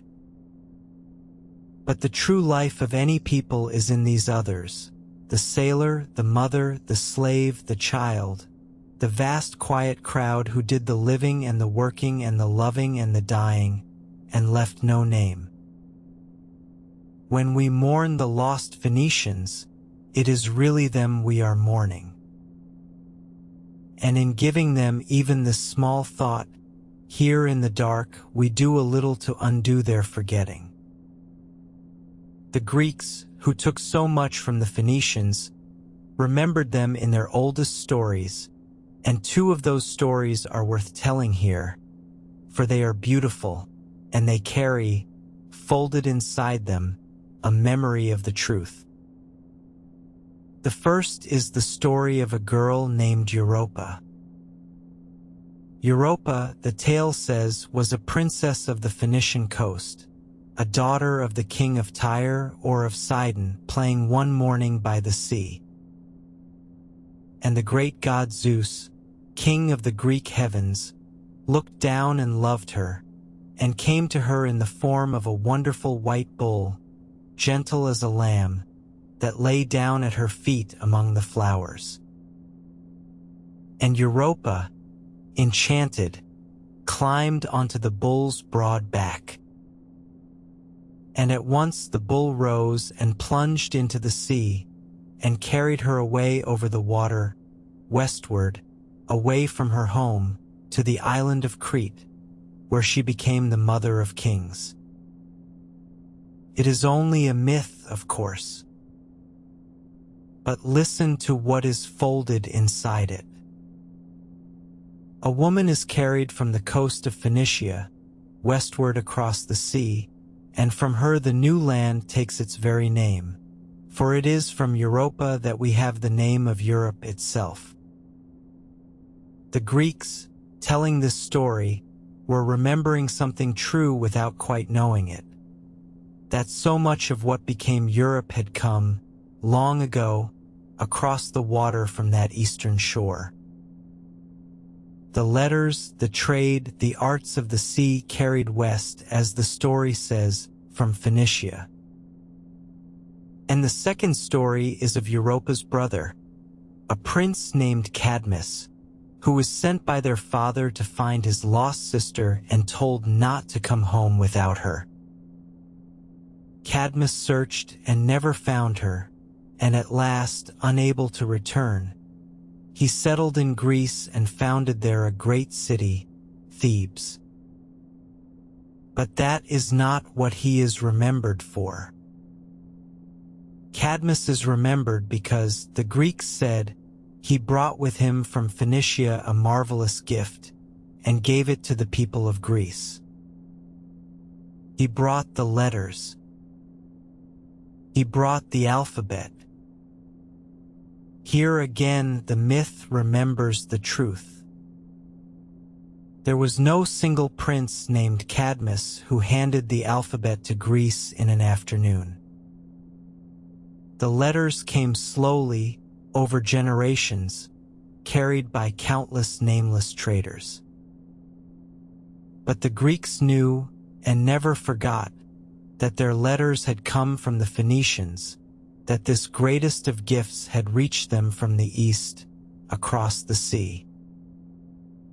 And so they gave the gift a face and a name, and made it the story of a wandering prince looking for his sister, who gave away a treasure greater than the one he sought. There is something almost unbearably fitting in these two stories standing together. The sister who is carried west and gives her name to a continent, and the brother who follows her west and gives that continent its letters.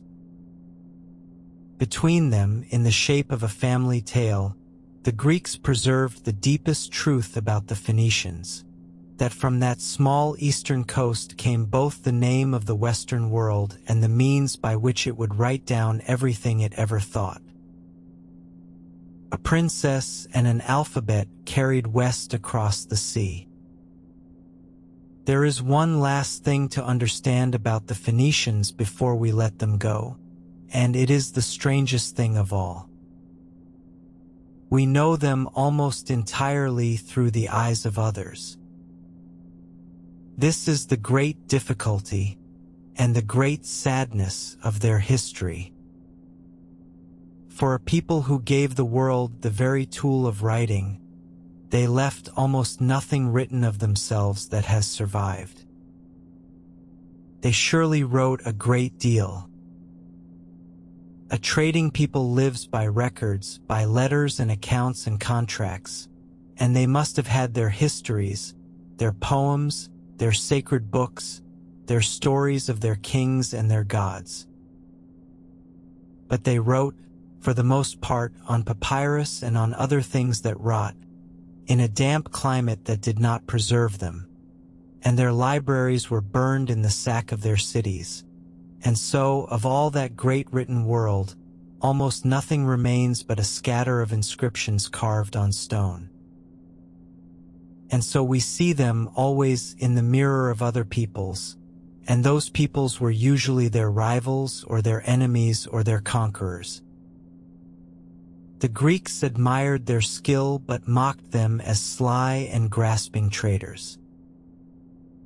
The Romans, who destroyed Carthage, painted them as cruel and treacherous, the villains of their national story.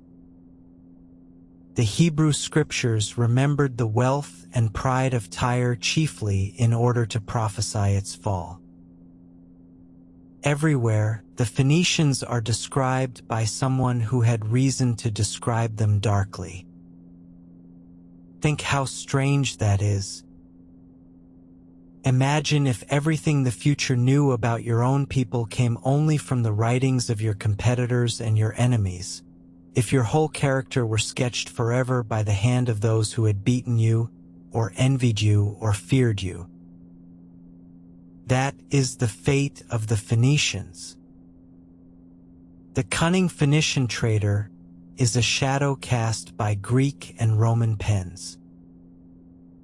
The real people, seen from the inside, we can only guess at through the scatter of clues they left in the ground. And yet the clues are enough to know that they were not the villains of anyone's story. They were a people like any other, hard-working, home-loving, God-fearing, clever, brave, and mostly just trying to make a living and keep their families safe on a dangerous sea. If they seem mysterious to us, it is not because they were strange. It is only because history, which they did so much to make possible, happened to be written down by everyone but them. So perhaps the kindest thing we can do at the end is simply to see them plainly without the old slanders, to picture not the sly merchant of the stories, but the real man on the real quay at dawn, checking his cargo, thinking of his wife and children, saying his prayer before the long voyage. That man is closer to the truth than all the tales his enemies told. And he has waited 3,000 years for someone to see him kindly. Tonight, in the dark, let us be the ones who do. So that is the end of the tale in the way the histories usually tell it. a city in flames, a people scattered, a name half forgotten. But it is not, I think, the true end. For the Phoenicians did not really vanish. They dissolved. They spread themselves so thoroughly into the world that they became a part of everything, and so were no longer seen as anything by themselves. Their blood lived on all around the sea, in the people of the Lebanese coast, in the towns of North Africa, in Sardinia and Sicily and southern Spain, wherever their harbors had been. Their gods lived on wearing Greek and Roman masks. Their crafts lived on, their glass and their dyes and their metalwork, in the hands of those who had learned from them. A people who trades with everyone, in the end, mingles with everyone. Their cities lived on, some of them, into our own age. Byblos still stands on the coast of Lebanon.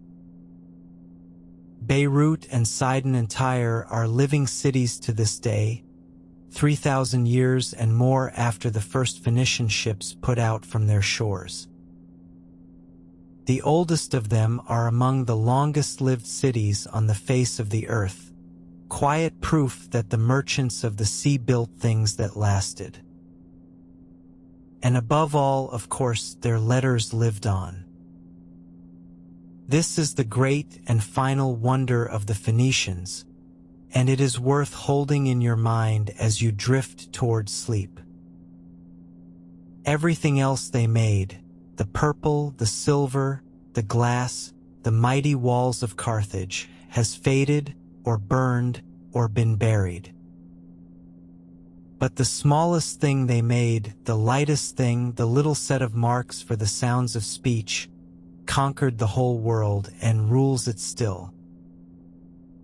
Every time a child in any land learns to write their name, they are using the gift of the Phoenicians. Every book, every letter, every message on every glowing screen, in 100 languages, across the whole of the earth, all of it rests, at the root, upon that one brilliant idea from the narrow coast beneath the cedars. They gave us the alphabet, and then let go of it so completely that we forgot it was ever theirs. There is something fitting in that, and something gentle. The Phoenicians were never a people of monuments and boasting. They did not carve their faces into mountains or fill the world with statues of their kings. They were makers and carriers, middlemen and menders, people who put useful and beautiful things into the world and moved on. And their greatest gift is exactly like that, everywhere, invisible, taken for granted, quietly holding up the whole house of human memory. So the next time your eyes move across a line of writing, as they have done all through this night, you might spare a thought for them, the forgotten people who made it possible. The sailors who steered by the northern star. The dyers who drew a royal color from a rock-clinging snail. The merchants who counted their cargoes in a script anyone could learn. The exiles who founded a city on an oxhide hill. They are gone, and they are also everywhere. And that, perhaps, is the kindest way for a people to become immortal. Not through conquest, which is always undone. Not through monuments, which always crumble. But by putting something so useful and so good into the common stock of the world that it can never again be taken out, and then simply becoming part of the great human river flowing on. The sea they sailed is still there, unchanged, blue and patient beneath the same stars they steered by. The little harbors are still there, most of them, sheltering fishing boats now instead of purple-laden galleys. The mountains still rise behind the narrow coast, though the great cedar forests are mostly gone. And the letters are still here on this page in your mind, doing their quiet work, as they have done for 3,000 years. So let us leave them there, in the golden evening light of their harbors, with the ships coming home and the smell of cedar smoke on the air, and the day's trading done. Let the merchant count his last coins and close his ledger. Let the sails come down. Let the lamps be lit along the quay, one by one, as the stars come out over the water. And let yourself grow heavy now, and still, as the great sea grows still at evening. You have sailed a long way tonight, from the cedar slopes of Lebanon to the burning walls of Carthage, across 3,000 years and the whole width of an ancient sea. It is enough. There is nowhere else you need to go. There is nothing else you need to hold. Let the names slip away like water, Tyre and Sidon and Byblos, Hiram and Elissa and Hannibal. You do not need to keep them. They will keep themselves. Let them settle down into the quiet places of your mind and rest there, like ships at anchor in a sheltered harbor, safe from the wind. Thank you, truly, for spending this quiet passage of the night with me. It is a gift to have such company in the dark. If you drifted off somewhere along the way, that is exactly as it should be, and there is another story waiting on the screen whenever you are ready for it, another long, slow voyage into the past. But for now, there is only rest. The harbor is quiet. The lamp is low. The sea breathes softly against the stones, in and out, as it has for 3,000 years, and will for 3,000 more. Sleep well, my friend. Sleep deep. And may the old, forgotten people of the sea sail gently through your dreams and bring you safely down into the dark and home.